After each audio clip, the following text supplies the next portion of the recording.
वाहिगुरु जी का खालसा वाहिगुरु जी की फतेह।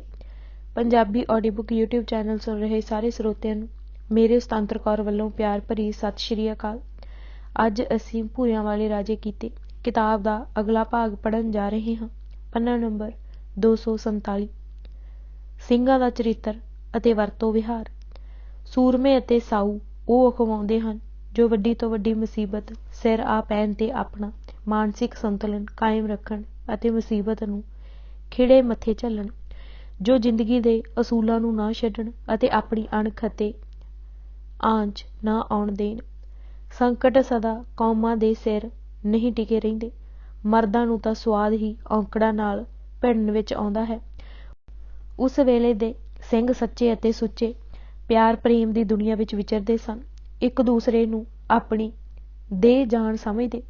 ਨੀਚ ਊਚ, ਅਮੀਰ ਗਰੀਬ, ਜਾਤ ਪਾਤ ਦਾ ਨਾਮੋ ਨਿਸ਼ਾਨ ਤੱਕ ਵੀ ਨਹੀਂ ਸੀ। ਸਭ ਆਪਣੇ ਆਪ ਨੂੰ ਮਾਤਾ ਸਾਹਿਬ ਦੇਵਾਂ ਅਤੇ ਸ਼੍ਰੀ ਗੁਰੂ ਗੋਬਿੰਦ ਸਿੰਘ ਦੇ ਪੁੱਤਰ ਇੱਕ ਰੂਪ ਖਾਲਸਾ ਮੰਨਦੇ ਸਨ।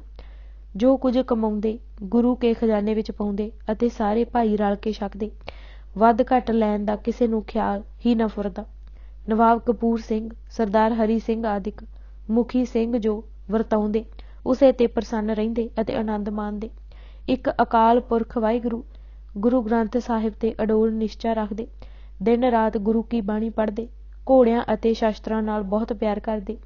ਇਹਨਾਂ ਦੀ ਤੇ ਲੰਗਰ ਦੀ ਟਹਿਲ ਵਿੱਚ ਲੀਨ ਰਹਿੰਦੇ। ਬਾਣੀ ਪੜ੍ਹਦੇ ਹੋਏ ਸਾਰੇ ਕਾਰਜ ਕਰਦੇ ਅਤੇ ਇੱਕ ਦੂਜੇ ਤੋਂ ਸ਼ਸਤਰ ਵਿੱਦਿਆ ਸਿੱਖਦੇ ਸਿਖਾਉਂਦੇ। ਨੇਜੇਬਾਜ਼ੀ ਅਤੇ ਗੱਤਕਾ ਖੇਡਣਾ ਉਹਨਾਂ ਦੀ ਮਨ ਭਾਉਂਦੀ ਕਸਰਤ ਸੀ। ਸਭ ਜਵਾਨ ਬਿਰਧ ਇਸ ਵਿੱਚ ਹਿੱਸਾ ਲੈਂਦੇ।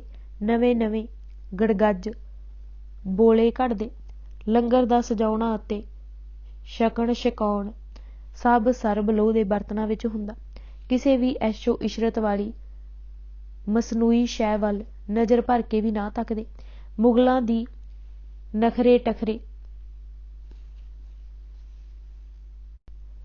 ਆਰਾਮ ਤਲਬੀ ਅਤੇ ਐਸ਼ੋ ਇਸ਼ਰਤ ਵਾਲੀ ਜ਼ਿੰਦਗੀ ਨੂੰ ਟਿਚਰਾਂ ਹੀ ਨਾ ਕਰਦੇ, ਸਗੋਂ ਵੱਡੀ ਲਾਹਨਤ ਸਮਝਦੇ। ਜੇ ਕਿਸੇ ਵੰਡ ਵਿੱਚ ਕਿਸੇ ਨੂੰ ਦੁਸ਼ਾਲਾ ਮਿਲ ਜਾਂਦਾ ਤਾਂ ਆਪ ਵਰਤਣ ਦੀ ਥਾਂ ਘੋੜੇ ਉੱਤੇ ਪਾਉਂਦਾ ਤੇ ਖੁਸ਼ ਹੁੰਦਾ। ਆਪਣੇ ਭੂਰੇ ਭੂਰੀ ਨੂੰ ਹੀ ਬਾਦਸ਼ਾਹੀ ਖਿੱਲਤ ਵਜੋਂ ਕੀਮਤੀ ਅਤੇ ਸੰਜੋਗ ਚਿਲਤੇ ਨਾਲੋਂ ਮਜ਼ਬੂਤ ਸਮਝਦਾ। ਸਬਰ, ਸ਼ੁਕਰ, ਸੰਤੋਖ, ਧੀਰਜ ਅਤੇ ਗੁਰੂ ਪੰਥ ਦੀ ਚੜ੍ਹਦੀ ਕਲਾ ਵਾਸਤੇ ਕੁਰਬਾਨੀ ਲਈ ਤਿਆਰ ਰਹਿਣਾ ਉਹਨਾਂ ਦੀ ਜ਼ਿੰਦਗੀ ਦੇ ਕੀਮਤੀ ਜੌਹਰ ਸਨ। ਜੇ ਕਿਸੇ ਤੋਂ ਕੋਈ ਖੁਨਾਮੀ ਹੋ ਜਾਂਦੀ, ਮੁਆਮਲਾ ਖਾਲਸੇ ਦੇ ਦੀਵਾਨ ਵਿੱਚ ਪੇਸ਼ ਹੁੰਦਾ ਅਤੇ ਦੀਵਾਨ ਦੀ ਆਗਿਆ ਨਾਲ ਭਾਈ ਮਣੀ ਸਿੰਘ ਜੀ ਉਸ ਨੂੰ ਤਨਖਾਹ ਲਾ ਦਿੰਦੇ। ਉਹ ਵੀ ਬਿਨਾਂ ਚੂੰ-ਚਰਾਂ ਸਿਰ ਝੁਕਾ ਕੇ ਮੰਨਦਾ ਅਤੇ ਲਾਈ ਤਨਖਾਹ ਪੂਰੀ ਕਰਦਾ। ਇਸ ਵਿੱਚ ਕਿਸੇ ਦਾ ਵੀ ਲਿਹਾਜ਼ ਨਹੀਂ ਸੀ ਕੀਤਾ ਜਾਂਦਾ। ਸਾਰਾ ਪੰਥ ਪਰਸਪਰ ਪਿਆਰ ਅਤੇ ਇਤਫਾਕ ਏਕਤਾ ਦੇ ਡਾਢੇ ਮਜ਼ਬੂਤ ਧਾਗੇ ਵਿੱਚ ਬੱਝਾ ਸੀ। ਇਹੋ ਉਹਨਾਂ ਦੀ ਤਾਕਤ ਦਾ ਰਾਜ਼ ਸੀ। ਦਿੱਲੀ ਅਤੇ ਲਾਹੌਰ ਦੀ ਸਰਕਾਰ ਨਵਾਬੀ ਥਾਲ ਵਿੱਚ ਰੱਖ ਕੇ ਖਾਲਸੇ ਦੇ ਮਗਰ ਤੁਰੀ ਫਿਰਦੀ ਸੀ, ਜਿਸ ਨੂੰ ਖਾਲਸਾ ਠੇਡਿਆਂ ਨਾਲ ਰੇੜੀ ਫਿਰਦਾ ਸੀ। ਸਰਕਾਰ ਆਪਣੀ ਭੇਟਾ ਕਬੂਲ ਕਰਾਉਣ ਲਈ ਲਿਲਕੜੀਆਂ ਲੈਂਦੀ ਪਈ ਸੀ। ਕਿਉਂ? ਸਰਕਾਰ ਉਹਨਾਂ ਦੇ ਇਤਫਾਕ ਦੀ ਤਾਕਤ ਅਤੇ ਆਚਰਣ ਦੀ ਉਚਿਤਤਾ ਤੋਂ ਕੰਬਦੀ ਸੀ। ਉਹ ਅਣਖੀ ਸੂਰਮੇ ਅਤੇ ਧਰਮੀ ਵੀਰ ਬਹਾਦਰ ਸਨ। ਅੱਜ ਵਾਲੇ ਖਾਲਸੇ ਦੇ ਅਖੌਤੀ ਜਥੇਦਾਰਾਂ ਵਾਂਗ ਚੌਧਰ ਦੇ ਭੁੱਖੇ ਖੁਦਗਰਜੀ ਦੇ ਲਾਲਚ ਵਿੱਚ ਗ੍ਰਸੇ ਹੋਏ ਈਰਖਾ ਅਤੇ ਫੁੱਟ ਦੇ ਸ਼ਿਕਾਰ ਤੇ ਮੰਡੀ ਦਾ ਵਿਕਾਊ ਮਾਲ ਨਹੀਂ ਸਨ। ਹੁਣ ਤੱਕ ਜਿੰਨੀ ਲਾਹਨਤ ਪੱਲੇ ਪਾ ਲਈ ਹੈ, ਇਸ ਕਲੰਕ ਦਾ ਟਿੱਕਾ ਪੁਸ਼ਤਾਂ ਤੱਕ ਮੱਥਿਓਂ ਨਹੀਂ ਲਹਿੰਦਾ। ਪੰਜਾਬ ਸਰਕਾਰ ਨਵੇਂ ਜ਼ਿਲ੍ਹੇ ਬਣਾਉਣ ਲਈ ਤੁਲੀ ਹੋਈ ਹੈ। ਅਜੋਕੇ ਆਗੂ ਨਵੇਂ ਦਲ ਖੜੇ ਕਰਨ ਵਾਸਤੇ ਜਿੱਦੇ ਹੋਏ ਹਨ। 14 ਜ਼ਿਲ੍ਹੇ 14 ਹੀ ਦਲ। ਪੁਰਾਤਨ ਸਿੰਘ ਜੋ ਗੁਰਮਤਾ ਸੋਧ ਲੈਂਦੇ, ਉਸ ਨੂੰ ਪੂਰਾ ਕਰਕੇ ਹੀ ਛੱਡਦੇ। ਗੁਰਮਤਾ ਕੀਤਾ ਕਿ ਮੁਗਲ ਰਾਜ ਦੀ ਜੜ ਪੁੱਟ ਦੇਣੀ ਹੈ, ਤਲਾ ਮੂਲ ਪੁੱਟ ਕੇ ਰੱਖ ਦਿੱਤਾ। ਅਰਦਾਸਾ ਸੋਧਿਆ ਕਿ ਸਿੱਖ ਰਾਜ ਸਥਾਪਿਤ ਕਰਨਾ ਹੈ। ਬੰਦਾ ਸਿੰਘ ਦੀ ਅਗਵਾਈ ਵਿੱਚ ਰਾਜ ਕਾਇਮ ਕਰ ਦਿੱਤਾ। ਪ੍ਰਣ ਕੀਤਾ ਕਿ ਕਾਬਲੀ ਬਿੱਲਾ ਅਹਿਮਦ ਸ਼ਾਹ ਅਬਦਾਲੀ ਨੂੰ ਹਿੰਦੁਸਤਾਨ ਵਿੱਚ ਨਹੀਂ ਵੜਨ ਦੇਣਾ। ਉਸ ਨੂੰ ਐਸਾ ਕੁਟਾਪਾ ਚਾੜਿਆ ਕਿ ਮੁੜ ਇੱਧਰ ਮੂੰਹ ਨਹੀਂ ਕਰ ਸਕਿਆ। ਉਹ ਕੀ ਨਜ਼ਾਰਾ ਸੀ! ਹਿੰਦੁਸਤਾਨ ਦੀਆਂ ਸ਼ਾਹੀ ਫੌਜਾਂ ਮਰਹੱਟੇ ਭਰਤਪੁਰੀਏ ਜਾਟ ਅੱਗੇ ਅੱਗੇ ਅਤੇ ਅਬਦਾਲੀ ਮਗਰ ਮਿਲ ਮਿਲ ਤਲਵਾਰਾਂ ਮਾਰ ਰਿਹਾ ਹੈ। ਪਰ ਪੰਜਾਬ ਵਿੱਚ ਅਬਦਾਲੀ ਮੂਹਰੇ ਹੈ ਅਤੇ ਸਿੱਖ ਸ਼ਿਕਾਰੀਆਂ ਵਾਂਗ ਪਿੱਛੇ ਪਿੱਛੇ। ਏਸ਼ੀਆ ਭਰ ਵਿੱਚ ਅਬਦਾਲੀ ਦਾ ਡੰਕਾ ਵੱਜ ਰਿਹਾ। ਰਾਜੇ, ਨਵਾਬ, ਜਗੀਰਦਾਰ, ਵੱਡੇ ਵੱਡੇ ਤਾਨਾਸ਼ਾਹ ਉਸ ਅੱਗੇ ਦੂਰੇ ਹੋ ਸਲਾਮਾਂ ਕਰ ਰਹੇ ਹਨ। ਉਸ ਪਾਸੋਂ ਅਧੀਨਗੀ ਦੇ ਪਟੇ ਲੈਂਦੇ ਹਨ। ਅਣਖ ਗੁਆ ਕੇ ਉਸ ਨਾਲ ਦੋਸਤੀਆਂ ਗੰਢਣ ਵਿੱਚ ਮਾਣ ਸਮਝਦੇ ਹਨ। ਕਾਬਲੋਂ ਅਬਦਾਲੀ ਦੇ ਹਿੰਦੁਸਤਾਨ ਵੱਲ ਚੜ੍ਹਨ ਦੀ ਅਫਵਾਹ ਉੱਡਦੀ ਹੈ। ਸਾਰੇ ਜਹਾਨ ਵਿੱਚੋਂ ਸਭ ਤੋਂ ਵੱਡਾ ਬਰਤਾਨੀਆ ਦੇ ਸੂਰਮੇ ਦਿੱਲੀ, ਅਲਾਹਾਬਾਦ, ਕਾਨਪੁਰ, ਲਖਨਊ ਅਤੇ ਮੁਰਸ਼ਿਦਾਬਾਦ ਵਿੱਚ ਆਪਣੇ ਬੰਗਲੇ ਸੁੰਨੇ ਛੱਡ ਦੁਮ ਦਮਾ ਕੇ ਨੱਸ ਜਾਂਦੇ ਹਨ ਅਤੇ ਕਲਕੱਤੇ ਦੇ ਵਿਲੀਅਮ ਫੋਰਟ ਵਿੱਚ ਸਿਰੀਆਂ ਜਾ ਲੁਕਾਉਂਦੇ ਹਨ। ਆਪਣੀਆਂ ਥੋਥਣੀਆਂ ਕੰਧਾਂ ਉੱਤੇ ਝੁਕ ਕੇ ਵੇਖਦੇ ਹਨ ਕਿ ਅਫਗਾਨ ਕਲਕੱਤੇ ਵੱਲ ਤਾਂ ਨਹੀਂ ਆ ਰਿਹਾ।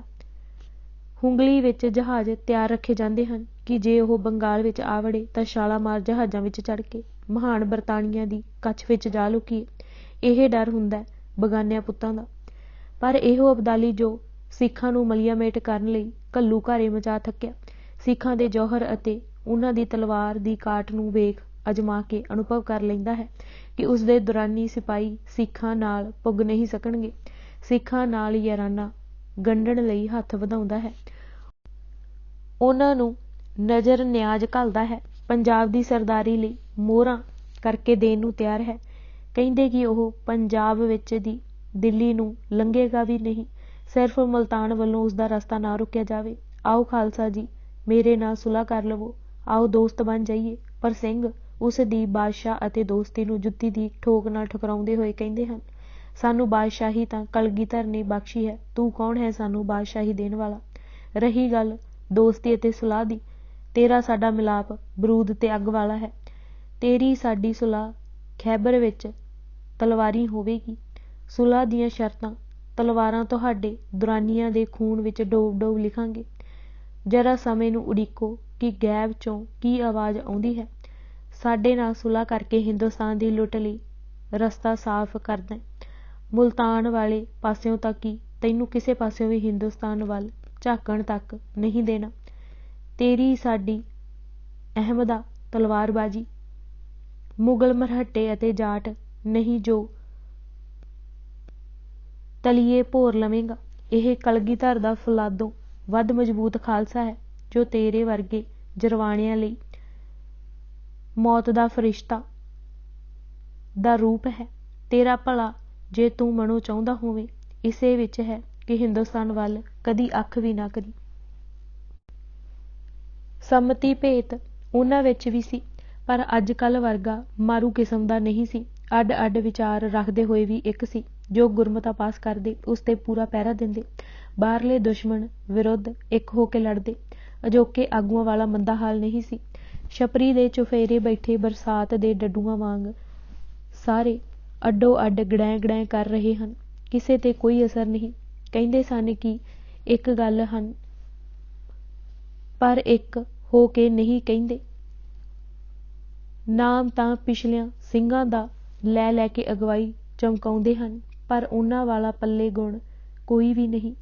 ਜੱਟ ਨੇ ਆਪਣੀ ਕੂਟਨੀਤੀ ਨਾਲ ਗੰਨਿਆਂ ਤੋਂ 4 ਜਾਤਾਂ ਨਿਖੇੜ ਕੇ ਕੁੱਟੀਆਂ ਸਨ। ਇਹ ਵੀ ਉਹ ਕਹਾਣੀ ਦੁਹਰਾ ਰਹੇ ਹਨ, ਅੱਡ ਅੱਡ ਹੋ ਕੇ ਸਰਕਾਰ ਤੋਂ ਕੁੱਟ ਖਾ ਰਹੇ ਹਨ। ਪੰਥ ਦੇ ਉੱਘੇ ਸਰਦਾਰ ਉਸ ਵੇਲੇ ਖਾਲਸਾ ਪੰਥ ਦੇ ਨਾਮਵਰ ਸਿੰਘ ਇਹ ਸਨ: ਦੀਵਾਨ ਦਰਬਾਰਾ ਸਿੰਘ, ਨਵਾਬ ਕਪੂਰ ਸਿੰਘ, ਹਰੀ ਸਿੰਘ, ਬੁੱਢਾ ਸਿੰਘ, ਸੰਗਤ ਸਿੰਘ, ਈਸ਼ਰ ਸਿੰਘ, ਭਗਤ ਸਿੰਘ, ਦੇਵਾ ਸਿੰਘ, ਸਾਧੂ ਸਿੰਘ, ਹਰਦਿੱਤ ਸਿੰਘ, ਅਮਰ ਸਿੰਘ, ਸੱਜਣ ਸਿੰਘ, ਦੀਪ ਸਿੰਘ ਸ਼ਹੀਦ, ਨੱਥਾ ਸਿੰਘ ਸ਼ਹੀਦ, ਗਿਆਨੀ ਸਿੰਘ ਸ਼ਹੀਦ, ਗੁਰਬਖਸ਼ ਸਿੰਘ ਸ਼ਹੀਦ, ਥਰਾਜ ਸਿੰਘ, ਜੱਸਾ ਸਿੰਘ, ਕਰਮ ਸਿੰਘ, ਭੋਮਾ ਸਿੰਘ, ਸ਼ੀਹਾਂ ਸਿੰਘ, ਅਤਰ ਸਿੰਘ, ਬਦਨ ਸਿੰਘ, ਕੇਹਰ ਸਿੰਘ, ਕਰਮ ਸਿੰਘ, ਬ੍ਰਿਜ ਸਿੰਘ, ਬੋਤਾ ਸਿੰਘ, ਘਣਘੋਰ ਸਿੰਘ ਆਦਿਕ। ਇਹਨਾਂ ਤੋਂ ਬਿਨਾਂ ਚੜ੍ਹਤ ਸਿੰਘ, ਜੈ ਸਿੰਘ, ਗੁੱਜਰ ਸਿੰਘ, ਮਤਾਬ ਸਿੰਘ, ਸੁੱਖਾ ਸਿੰਘ, ਤਾਰਾ ਸਿੰਘ ਗਹਿਬਾ, ਜੱਸਾ ਸਿੰਘ ਰਾਮਗੜੀਆ ਆਦਿਕ ਅਜੇ ਛੋਟੀ ਅਵਸਥਾ ਵਿੱਚ ਸਨ। ਪਿੱਛੋਂ ਜਦ ਇਹ ਦੜਕੇ ਤਾਂ ਛੋਟੇ ਜਾਂ ਪਹਿਲੇ ਘੱਲੂ ਘਾਰੇ ਸਮੇਂ ਇਹਨਾਂ ਖੂਬ ਤੇਗਾਂ ਮਾਰੀਆਂ ਅਤੇ ਨਾਮ ਨਾ ਖੱਟਿਆ। ਮੁਖੀ ਆਗੂਆਂ ਵਿੱਚ ਸੇਵਾ ਪੱਖੋਂ ਅਹੁਦਿਆਂ ਦੀ ਵੰਡ ਇਸ ਤਰ੍ਹਾਂ ਸੀ: ਸ਼੍ਰੋਮਣੀ ਆਗੂ ਸ਼੍ਰੀ ਦਰਬਾਰ ਸਾਹਿਬ ਦਾ ਗ੍ਰੰਥੀ ਭਾਈ ਮਣੀ ਸਿੰਘ, ਦਰਬਾਰਾ ਸਿੰਘ ਦੀਵਾਨ, ਨਵਾਬ ਕਪੂਰ ਸਿੰਘ ਨਿਸ਼ਾਨ ਬਰਦਾਰ, ਗੁਰਬਖਸ਼ ਸਿੰਘ ਤੋਪਾ ਅਤੇ ਜੰਬੂਰਿਆਂ ਦਾ ਸੰਭਾਲੂ, ਹਰੀ ਸਿੰਘ ਲੰਗਰ ਦਾ ਜਥੇਦਾਰ, ਜੱਸਾ ਸਿੰਘ ਆਹਲੂਵਾਲੀਆ ਘੋੜਿਆਂ ਦੇ ਦਾਣੇ ਦਾ ਵਰਤਾਵਾ। ਦੀਵਾਨ ਦਰਬਾਰਾ ਸਿੰਘ ਅਤੇ ਨਵਾਬ ਦੇ ਪ੍ਰਮੁੱਖ ਸਲਾਹਕਾਰ ਸਨ। ਦੀਪ ਸਿੰਘ ਸ਼ਹੀਦ, ਹਰੀ ਸਿੰਘ ਹਜੂਰੀ, ਜੱਸਾ ਸਿੰਘ ਰਾਮਗੜੀਆ, ਕਰਮ ਸਿੰਘ ਖੱਤਰੀ ਅੰਮ੍ਰਿਤਸਰੀਆ, ਬੁੱਢਾ ਸਿੰਘ ਸ਼ੁਕਰਚੱਕੀਆ, ਭੂਮਾ ਸਿੰਘ, ਗਰਜਾ ਸਿੰਘ, ਈਸ਼ਰ ਸਿੰਘ ਅਤੇ ਆਦਿ। ਸਾਲ ਕੁ ਇਹ ਪ੍ਰਬੰਧ ਵਾਹਵਾ ਚੱਲਿਆ। ਸਭ ਕੁਝ ਨਿਯਮਾਂ ਤਹਿਤ ਹੁੰਦਾ ਰਿਹਾ। ਕਿਸੇ ਵੀ ਕਿਸਮ ਦੀ ਗੜਬੜ ਜਾਂ ਲੁੱਟਮਾਰ ਸਿੰਘਾਂ ਨਹੀਂ ਕੀਤੀ। ਦੀਵਾਨ ਦਰਬਾਰਾ ਸਿੰਘ ਕਾਫੀ ਬਿਰਧ ਹੋ ਗਏ ਸਨ। ਅਗਲੇ ਸਾਲ ਸਾਵਣ 1791 ਬਿਕਰਮੀ ਮੁਤਾਬਕ 1734 ਈਸਵੀ ਵਿੱਚ ਉਹਨਾਂ ਦਾ ਅਕਾਲ ਚਲਾਣਾ ਹੋ ਗਿਆ। ਸਰਦਾਰ ਦਰਬਾਰਾ ਸਿੰਘ ਸਾਰੇ ਪੰਥ ਦਾ ਜਥੇਦਾਰ ਮੰਨਿਆ ਜਾਂਦਾ ਸੀ।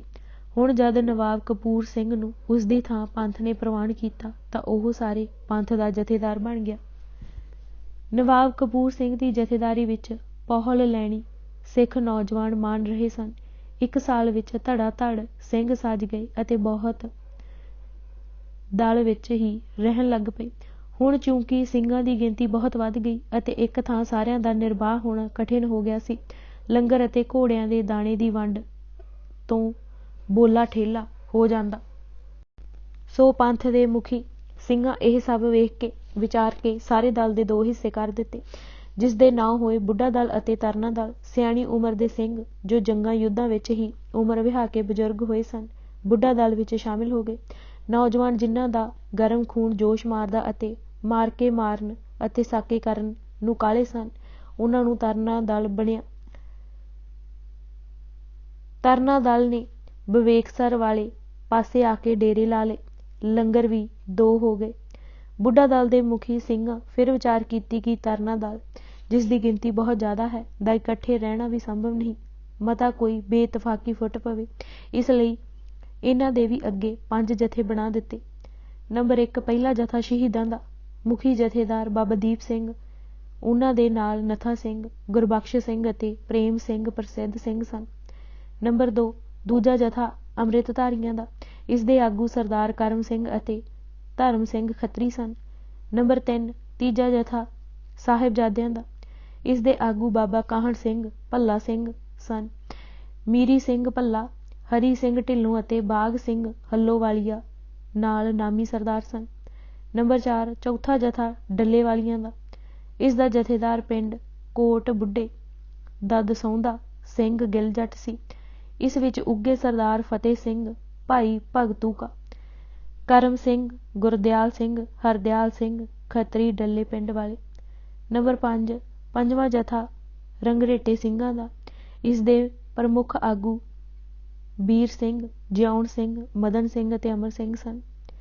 ਇਹਨਾਂ 5 ਜਥਿਆਂ ਦੇ ਜਥੇਦਾਰਾਂ ਨੂੰ ਇੱਕ ਨਿਸ਼ਾਨ, ਇੱਕ ਨਗਾਰਾ, ਲੋੜੀਂਦੇ ਘੋੜੇ ਸ਼ਸਤਰ, ਲੰਗਰ ਦਾ ਸਮਾਨ ਦੇ ਕੇ ਅੱਡੋ ਅੱਡ ਡੇਰੇ ਕਰਨ ਦਾ ਹੁਕਮ ਦਿੱਤਾ ਗਿਆ। ਫਿਰ ਸਾਰੇ ਸਿੰਘਾਂ ਨੂੰ ਖੁੱਲ੍ਹ ਦਿੱਤੀ ਗਈ ਕਿ ਜਿਸ ਸਿੰਘ ਦਾ ਜਿਸ ਸਰਦਾਰ ਨਾਲ ਦਿਲ ਮਿਲੇ ਉਸ ਜਥੇ ਵਿੱਚ ਬੜੀ ਖੁਸ਼ੀ ਨਾਲ ਚਲਿਆ ਜਾਵੇ, ਕੋਈ ਰੋਕ ਨਹੀਂ ਹੋਵੇਗੀ। ਸਭ ਥਾਂ ਗੁਰੂ ਕਾ ਪੰਥ, ਗੁਰੂ ਕਾ ਘਰ ਇੱਕੋ ਹੈ।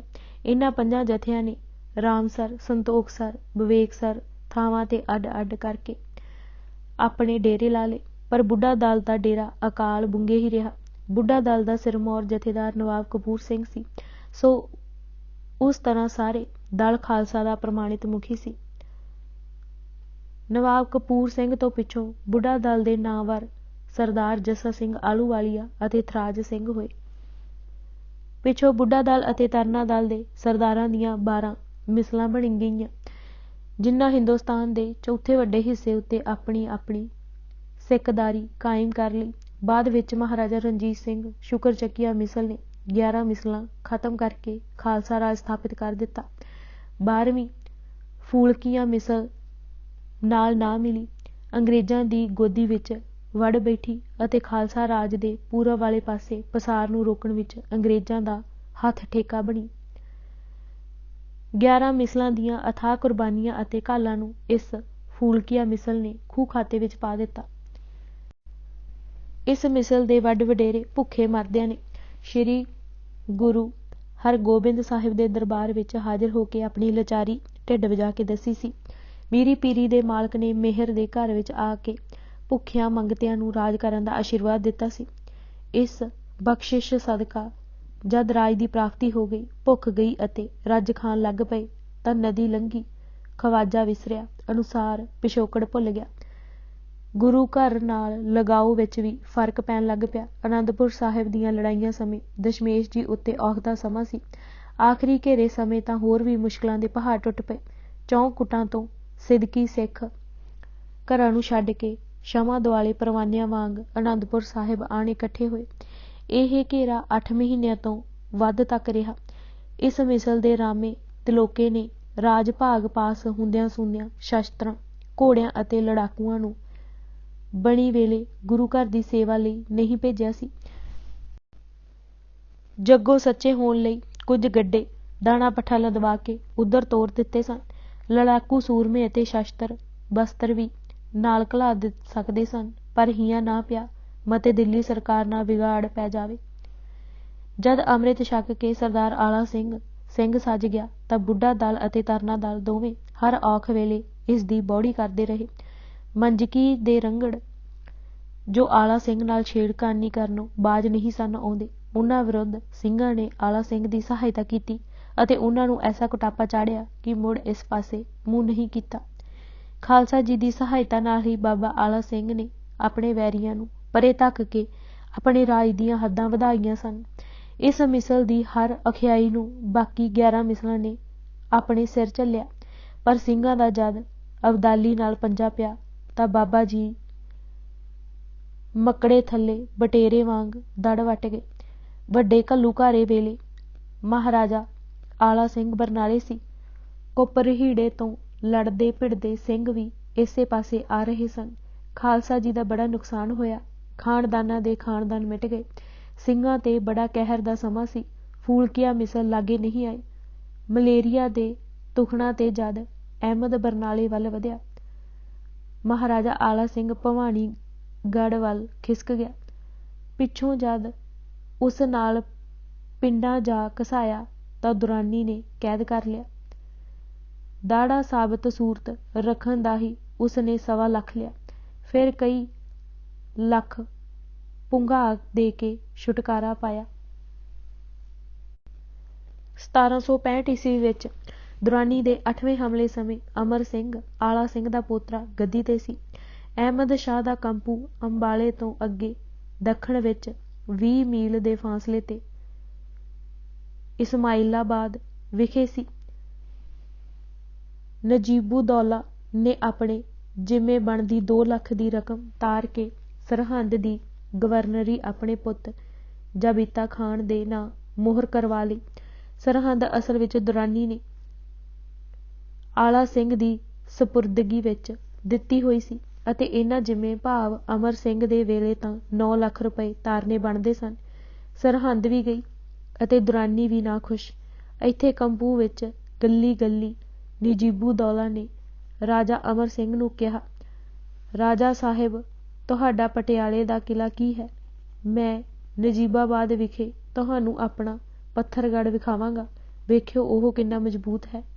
ਅਮਰ ਸਿੰਘ ਨੂੰ ਖੁੜਕੀ ਇੱਕ ਇਹ ਕੈਦ ਕਰਕੇ ਸੁੱਟੂ ਉਸਨੂੰ ਉਸ ਕਿਲ੍ਹੇ ਵਿੱਚ। ਉਸਦੀ ਦਾਦੀ ਰਾਣੀ ਫਤਿਹ ਕੌਰ ਮਾਈ ਫੱਤੋ ਨੇ ਸ਼ਾਹ ਵਲੀ ਖਾਂ ਦੇ ਵਸੀਲੇ ਨਾਲ ਪੋਤਰੇ ਨੂੰ ਰਿਹਾਈ ਦਿਵਾਈ। ਦੁਰਾਨੀ ਨੇ ਜਬੀਤਾ ਖਾਂ ਤੋਂ ਹਟ ਕੇ ਸਰਹੰਦ ਦੀ ਗਵਰਨਰੀ ਅਮਰ ਸਿੰਘ ਨੂੰ ਹੀ ਪੱਕੀ ਕਰ ਦਿੱਤੀ। ਸ਼ੁਕਰਾਨੇ ਵਜੋਂ ਅਮਰ ਸਿੰਘ ਨੇ ਅਹਿਮਦ ਸ਼ਾਹ ਦੇ ਨਾਮ ਦੇ ਸਿੱਕੇ ਚਲਾਏ ਅਤੇ ਆਪਣੀ ਮੋਹਰ ਵਿੱਚ ਆਪਣੇ ਨਾਂ ਪਿੱਛੇ ਬਾਮਜੇਈ ਸ਼ਬਦ ਜੋੜਿਆ। ਅਮਰ ਸਿੰਘ ਤੋਂ ਪਿੱਛੋਂ ਫਿਰ ਇਹ ਸਿੱਕਾ ਪੱਕੇ ਤੌਰ ਤੇ ਚਾਲੂ ਹੋ ਗਿਆ ਕਿ ਜਦ ਨਵਾਂ ਰਾਜਾ ਗੱਦੀ ਤੇ ਬੈਠਦਾ ਆਪਣੀ ਮੋਹਰ ਵਿੱਚ ਆਪਣੇ ਨਾਂ ਮਗਰ ਬਾਮਜੇਈ ਜੋੜ ਲੈਂਦਾ। ਅੰਗਰੇਜ਼ਾਂ ਵੇਲੇ ਤਾਂ ਮਹਾਰਾਜਾ ਭੁਪਿੰਦਰ ਸਿੰਘ ਉਹਨਾਂ ਦਾ ਫਰਜ਼ੰਦ-ਏ ਅਰਜਮੰਦ ਖਾਸ ਬਣ ਗਿਆ ਸੀ। ਪਹਿਲੇ ਸੰਸਾਰ ਯੁੱਧ ਵੇਲੇ ਇਹਨਾਂ ਖਾਸ ਪੁੱਤਾਂ ਨੇ ਆਪਣੇ ਅੰਗਰੇਜ਼ ਬਾਪ ਦੀ ਸਹਾਇਤਾ ਲਈ 6.5 ਫੁੱਟ ਸਿੱਖ ਫੌਜੀ ਸੂਰਮੇ ਹਿੰਦੁਸਤਾਨ ਨੂੰ ਹਜ਼ਾਰਾਂ ਮੀਲ ਬਾਹਰ ਲੜਨ ਲਈ ਭੇਜੇ, ਪੈਸਾ ਵੀ ਦਿੱਤਾ, ਹਥਿਆਰ ਵੀ ਸੇਵਾ ਵਿੱਚ ਘੱਲੇ, ਹਰ ਤਰ੍ਹਾਂ ਸਹਾਇਤਾ ਕੀਤੀ।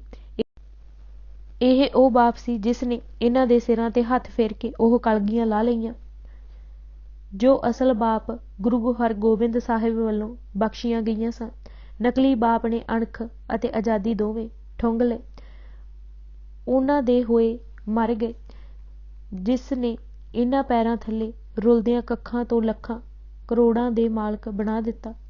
ਉਸ ਲਈ ਮੁਸ਼ਕਿਲ ਵੇਲੇ 10 ਬੰਦੇ ਵੀ ਨਾ ਸਰੇ ਕਿ ਅਨੰਦਪੁਰ ਸਾਹਿਬ ਘੱਲ ਦਿੱਤੇ ਜਾਣ। ਜਿਨ੍ਹਾਂ ਨੇ ਇਹਨਾਂ ਨੂੰ ਮੁੜ ਕੱਖਾਂ ਤੁਲ ਕਰ ਦਿੱਤਾ, ਉਹਨਾਂ ਦੇ ਪੁੱਤਰ ਬਣ ਬੈਠੇ, ਨਾਮ ਆਪਣੇ ਨਾਲ ਜੋੜ ਲਏ। ਯਾਦ ਰਹੇ ਕਿ ਬਾਜਮਈ ਦਾ ਅਰਥ ਹੈ ਬਾਮ ਦੀ ਸੰਤਾਨ ਚੋਂ ਬਾਮ ਦੀ ਔਲਾਦ। ਬਾਮ ਇੱਕ ਬਾਜਮਈ ਕਬੀਲੇ ਦਾ ਵੱਡ ਵਡੇਰਾ ਸੀ ਜਿਸ ਦੀ ਔਲਾਦ ਬਾਜਮਈ ਅਖਵਾਉਂਦੀ ਸੀ। ਸੱਦੋਜਈ, ਯੂਸਫਜਈ, ਬਾਰਕਜ਼ਈ ਵਾਂਗ ਹੀ ਬਾਜਮਈ। ਸ਼ਾਹ ਵਲੀ ਉੱਲਾ ਖਾਨ ਦਾ ਕਬੀਲਾ ਬਾਜਮਈ ਸੀ। ਮਲੇਰਕੋਟੀਏ ਸਿੱਖਾਂ ਦੇ ਤਨੋ ਮਨੋ ਵੈਰੀ ਸਨ। ਜਦ ਵੀ ਮੌਕਾ ਹੱਥ ਆਇਆ ਸਿੱਖਾਂ ਨੂੰ ਫਣਾ ਫਿਲਾ ਕਰਨ ਵਿੱਚ ਕਸਰ ਨਹੀਂ ਸੀ ਛੱਡੀ। ਭੀਖਣ ਖਾਨ ਮਲੇਰਕੋਟਲੇ ਦੇ ਨਵਾਬ ਸ਼ੇਰ ਮੁਹੰਮਦ ਖਾਨ ਮਲੇਰਕੋਟਲੇ ਦੀ ਔਲਾਦ ਵਿੱਚੋਂ ਨੇ ਵੱਡੇ ਘੱਲੂਘਾਰੇ ਵਿੱਚ ਵਿਸ਼ੇਸ਼ ਭੂਮਿਕਾ ਨਿਭਾਈ ਸੀ। ਬੰਦਾ ਸਿੰਘ ਨੇ ਵੀ ਮਲੇਰਕੋਟਲੇ ਨੂੰ ਬਖਸ਼ ਦਿੱਤਾ, ਕੁਝ ਨਾ ਕਿਹਾ। ਦਲ ਖਾਲਸਾ ਨੇ ਵੀ ਇਸ ਵੱਡੇ ਵੈਰੀ ਨੂੰ ਮਾਫ਼ ਕਰ ਦਿੱਤਾ। ਕਿਉਂ? ਸਿਰਫ ਇਸ ਲਈ ਕਿ ਇਸ ਦੇ ਵੱਡੇ ਨੇ ਵਜ਼ੀਰ ਖਾਂ ਦੀ ਕਚਹਿਰੀ ਵਿੱਚ ਛੋਟੇ ਸਾਹਿਬਜ਼ਾਦਿਆਂ ਦੇ ਕਤਲ ਦੇ ਫਤਵੇ ਵਿਰੁੱਧ ਆ ਦਾ ਨਾਅਰਾ ਮਾਰਿਆ ਸੀ। ਸਿੱਖ ਇਸ ਅਹਿਸਾਨ ਨੂੰ ਨਹੀਂ ਭੁੱਲੇ ਅਤੇ ਨਾ ਰਹਿੰਦੀ ਦੁਨੀਆ ਤੱਕ ਭੁੱਲਣਗੇ। ਪਟਿਆਲੇ, ਨਾਭੇ, ਸੰਗਰੂਰ, ਜੀਂਦ, ਫਰੀਦਕੋਟੀਏ ਨੂੰ ਕੁਝ ਨਹੀਂ ਕਿਹਾ। ਸਿੰਘ ਜਾਣਦੇ ਸਨ ਕਿ ਸਤਿਗੁਰਾਂ ਨੇ ਇਹਨਾਂ ਉੱਤੇ ਦਇਆ ਕੀਤੀ ਸੀ, ਇਹਨਾਂ ਰੁਲਦਿਆਂ ਨੂੰ ਰਾਜੇ ਬਣਾਇਆ ਸੀ। ਜਿਸ ਤੇ ਗੁਰੂ ਮਹਾਰਾਜ ਨੇ ਮਿਹਰ ਕੀਤੀ, ਖਾਲਸਾ ਉਸ ਤੇ ਕਹਿਰ ਕਿਉਂ ਗੁਜ਼ਾਰੇ। ਖਾਲਸਾ ਕਿਸੇ ਨਿਯਮ ਵਿੱਚ ਬੱਧਾ ਨਹੀਂ, ਨਹੀਂ ਤਾਂ ਫੂਲਕਿਆ ਮਿਸਲ ਅਤੇ ਮਲੇਰਕੋਟਲੇ ਵਾਲੇ ਕਿਸ ਬਾਗ ਦੀ ਮੂਲੀ ਸਨ। ਖਾਲਸਾ ਜੀ ਦੀ ਸ਼ਕਤੀ ਅੱਗੇ ਇਹ ਤਾਂ ਚੀਜ਼ ਹੀ ਕੋਈ ਨਹੀਂ ਸੀ। ਜੇ ਉਹ ਚਾਹੁੰਦੇ ਤਾਂ ਅੱਖ ਦੇ ਪਲਕਾਰੇ ਵਿੱਚ ਮਲੀਆ ਮੇਟ ਕਰ ਦਿੰਦੇ। ਪਰ ਵਾਹ ਖਾਲਸਾ ਜੀ, ਤੇਰੀ ਉਦਾਰਤਾ, ਤੇਰੀ ਸਹਿਣਸ਼ੀਲਤਾ, ਤੇਰਾ ਜਿਗਰਾ, ਵੈਰੀਆਂ ਨੂੰ ਵੀ ਬਖਸ਼ ਦੇਣਾ, ਸਦੀਆਂ ਦਾ ਲਿਹਾਜ਼ ਪਾਲਣਾ, ਇਹ ਹੈ ਤੇਰੀ ਸ਼ਾਨ ਜੋ ਬਾਕੀ ਦੁਨੀਆ ਤੋਂ ਵਿਲੱਖਣ ਨਜ਼ਰ ਆਉਂਦੀ ਹੈ। ਦੁਨੀਆ ਦੇ ਇਤਿਹਾਸ ਵਿੱਚ ਇਸ ਦੀ ਕਿਧਰੇ ਨਜ਼ਰੀ ਨਹੀਂ ਮਿਲਦੀ।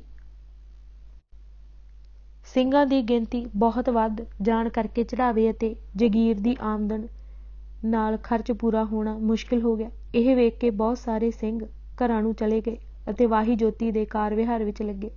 ਤਰਨਾ ਦਲ ਦੇ 5 ਜਥੇ ਕੂਚ ਕਰਕੇ ਹਾਂਸੀ ਹਿਸਾਰ ਵੱਲ ਜਾ ਨਿਕਲੇ। ਪਿੱਛੇ ਸ਼੍ਰੀ ਅੰਮ੍ਰਿਤਸਰ ਸਾਹਿਬ ਕੇਵਲ ਬੁੱਢਾ ਦਲ ਹੀ ਰਹਿ ਗਿਆ। ਜ਼ਕਰੀਆ ਖਾਨ ਦੀ ਨੀਅਤ ਬਦਲਣੀ। ਜਗੀਰ ਦੇ ਕੇ ਸੂਬੇਦਾਰ ਖਾਨ ਬਹਾਦਰ ਸਮਝਦਾ ਸੀ ਕਿ ਸਿੱਖਾਂ ਵਿੱਚ ਫੁੱਟ ਪੈ ਜਾਵੇਗੀ ਅਤੇ ਆਪਸੀ ਤਲਵਾਰ ਚੱਲੇਗੀ। ਕੁਝ ਆਪਸ ਵਿੱਚ ਲੜਨ ਮਰਨਗੇ, ਬਾਕੀਆਂ ਨੂੰ ਫੜ ਕੇ ਬਿੱਲੇ ਲਾ ਦਿਆਂਗੇ ਅਤੇ ਇੰਜ ਸਦਾ ਦਾ ਰੇੜਕਾ ਮੁੱਕ ਜਾਵੇਗਾ। ਉਹਨਾਂ ਦੀ ਇਹ ਬੜੀ ਗੁੱਝੀ ਮਾਰੂ ਚਾਲ ਸੀ, ਪਰ ਜਗੀਰ ਸਿੰਘਾਂ ਦੇ ਆਪਸੀ ਪਿਆਰ ਵਿੱਚ ਤਰੇੜ ਨਾ ਲਿਆ ਸਕੀ। ਕੋਈ ਫੁੱਟ ਨਾ ਪਈ ਅਤੇ ਜ਼ਕਰੀਆ ਖਾਨ ਅੰਦਰੇ ਅੰਦਰ ਧੁਖਣ ਲੱਗਾ। ਉਹ ਕਿਸੇ ਮੌਕੇ ਦੀ ਤਾੜ ਵਿੱਚ ਸੀ। ਜਦ ਹੁਣ ਉਸਨੂੰ ਖਬਰ ਲੱਗੀ ਕਿ ਸਿੰਘਾਂ ਦੇ 2 ਦਲ, ਬੁੱਢਾ ਦਲ ਅਤੇ ਤਰਨਾ ਦਲ ਬਣ ਗਏ ਹਨ ਅਤੇ ਅੱਗੇ ਤਰਨਾ ਦਲ ਵੀ 5 ਥਾਈਂ ਹੋ ਗਿਆ ਹੈ, ਉਹ ਬੜਾ ਖੁਸ਼ ਹੋਇਆ। ਜਗੀਰ ਅਤੇ ਨਜ਼ਰ ਭੇੜ ਤੋਂ ਹੋਣ ਵਾਲੀ ਆਮਦਨ ਦਾ ਖਰਚ ਪੂਰਾ ਨਾ ਹੁੰਦਾ ਵੇਖ ਕੇ ਕਈ ਸਿੰਘਾਂ ਘਰ ਨੂੰ ਚਲੇ ਗਏ ਅਤੇ ਤਰਨਾ ਦਲ ਦੇ 5 ਜਥੇ ਅੰਮ੍ਰਿਤਸਰੋਂ ਨਿਕਲ ਗਏ ਸਨ ਅਤੇ ਪਿੱਛੇ ਸਿਰਫ ਬੁੱਢਾ ਦਲ ਹੀ ਰਹਿ ਗਿਆ ਹੈ। ਉਸ ਨੇ ਸਮਝਿਆ ਕਿ ਸਿੱਖਾਂ ਵਿੱਚ ਫੁੱਟ ਪੈ ਗਈ ਹੈ, ਸਾਰੀ ਸ਼ਕਤੀ ਖਿੰਡ ਪੁੰਡ ਗਈ ਹੈ। ਬੇਈਮਾਨ ਮਨ ਵਿੱਚ ਵਿਸ਼ਵਾਸਘਾਤ ਪ੍ਰਬਲ ਹੋ ਗਿਆ। ਸਿੱਖਾਂ ਉੱਤੇ ਭਰਪੂਰ ਵਾਰ ਕਰਨ ਦੀ ਵਿਉਂਤ ਸੋਚ ਮਿਥ ਕੇ ਦਿੱਤੀ ਹੋਈ ਜਗੀਰ 1735 ਈਸਵੀ ਵਿੱਚ ਜ਼ਬਤ ਕਰ ਲਈ। ਨਵਾਬ ਕਪੂਰ ਸਿੰਘ ਨੂੰ ਲਿਖ ਭੇਜਿਆ ਕਿ ਜਥੇ ਸਮੇਤ ਸਰਕਾਰੀ ਨੌਕਰੀ ਕਰ ਲਵੋ। ਨਵਾਬ ਸਾਹਿਬ ਨੇ ਜਵਾਬ ਭੇਜਿਆ ਕਿ ਤੁਹਾਡੀ ਤਾਬੇਦਾਰੀ ਸਿੰਘਾਂ ਨੂੰ ਕਦੀ ਵੀ ਮਨਜ਼ੂਰ ਨਹੀਂ ਹੋ ਸਕਦੀ। ਬਾਹਰੋਂ ਤੁਹਾਡੇ ਤੇ ਜੇ ਕੋਈ ਚੜ੍ਹ ਕੇ ਆਵੇ ਤਾਂ ਸਹਾਇਤਾ ਲਈ ਖਾਲਸਾ ਸਦਾ ਤਿਆਰ ਬਰ ਤਿਆਰ ਹੈ। ਤੁਸੀਂ ਆਪਣੇ ਕੋਲ ਇਕਰਾਰ ਹਾਰ ਕੇ ਆਨੇ ਬਹਾਨੇ ਸਿੰਘਾਂ ਦੀ ਜਗੀਰ ਬੰਦ ਕਰ ਲਈ ਹੈ। ਇਸ ਤੋਂ ਫਿਰ ਫਸਾਦ ਦੀ ਅੱਗ ਭੜਕੇਗੀ।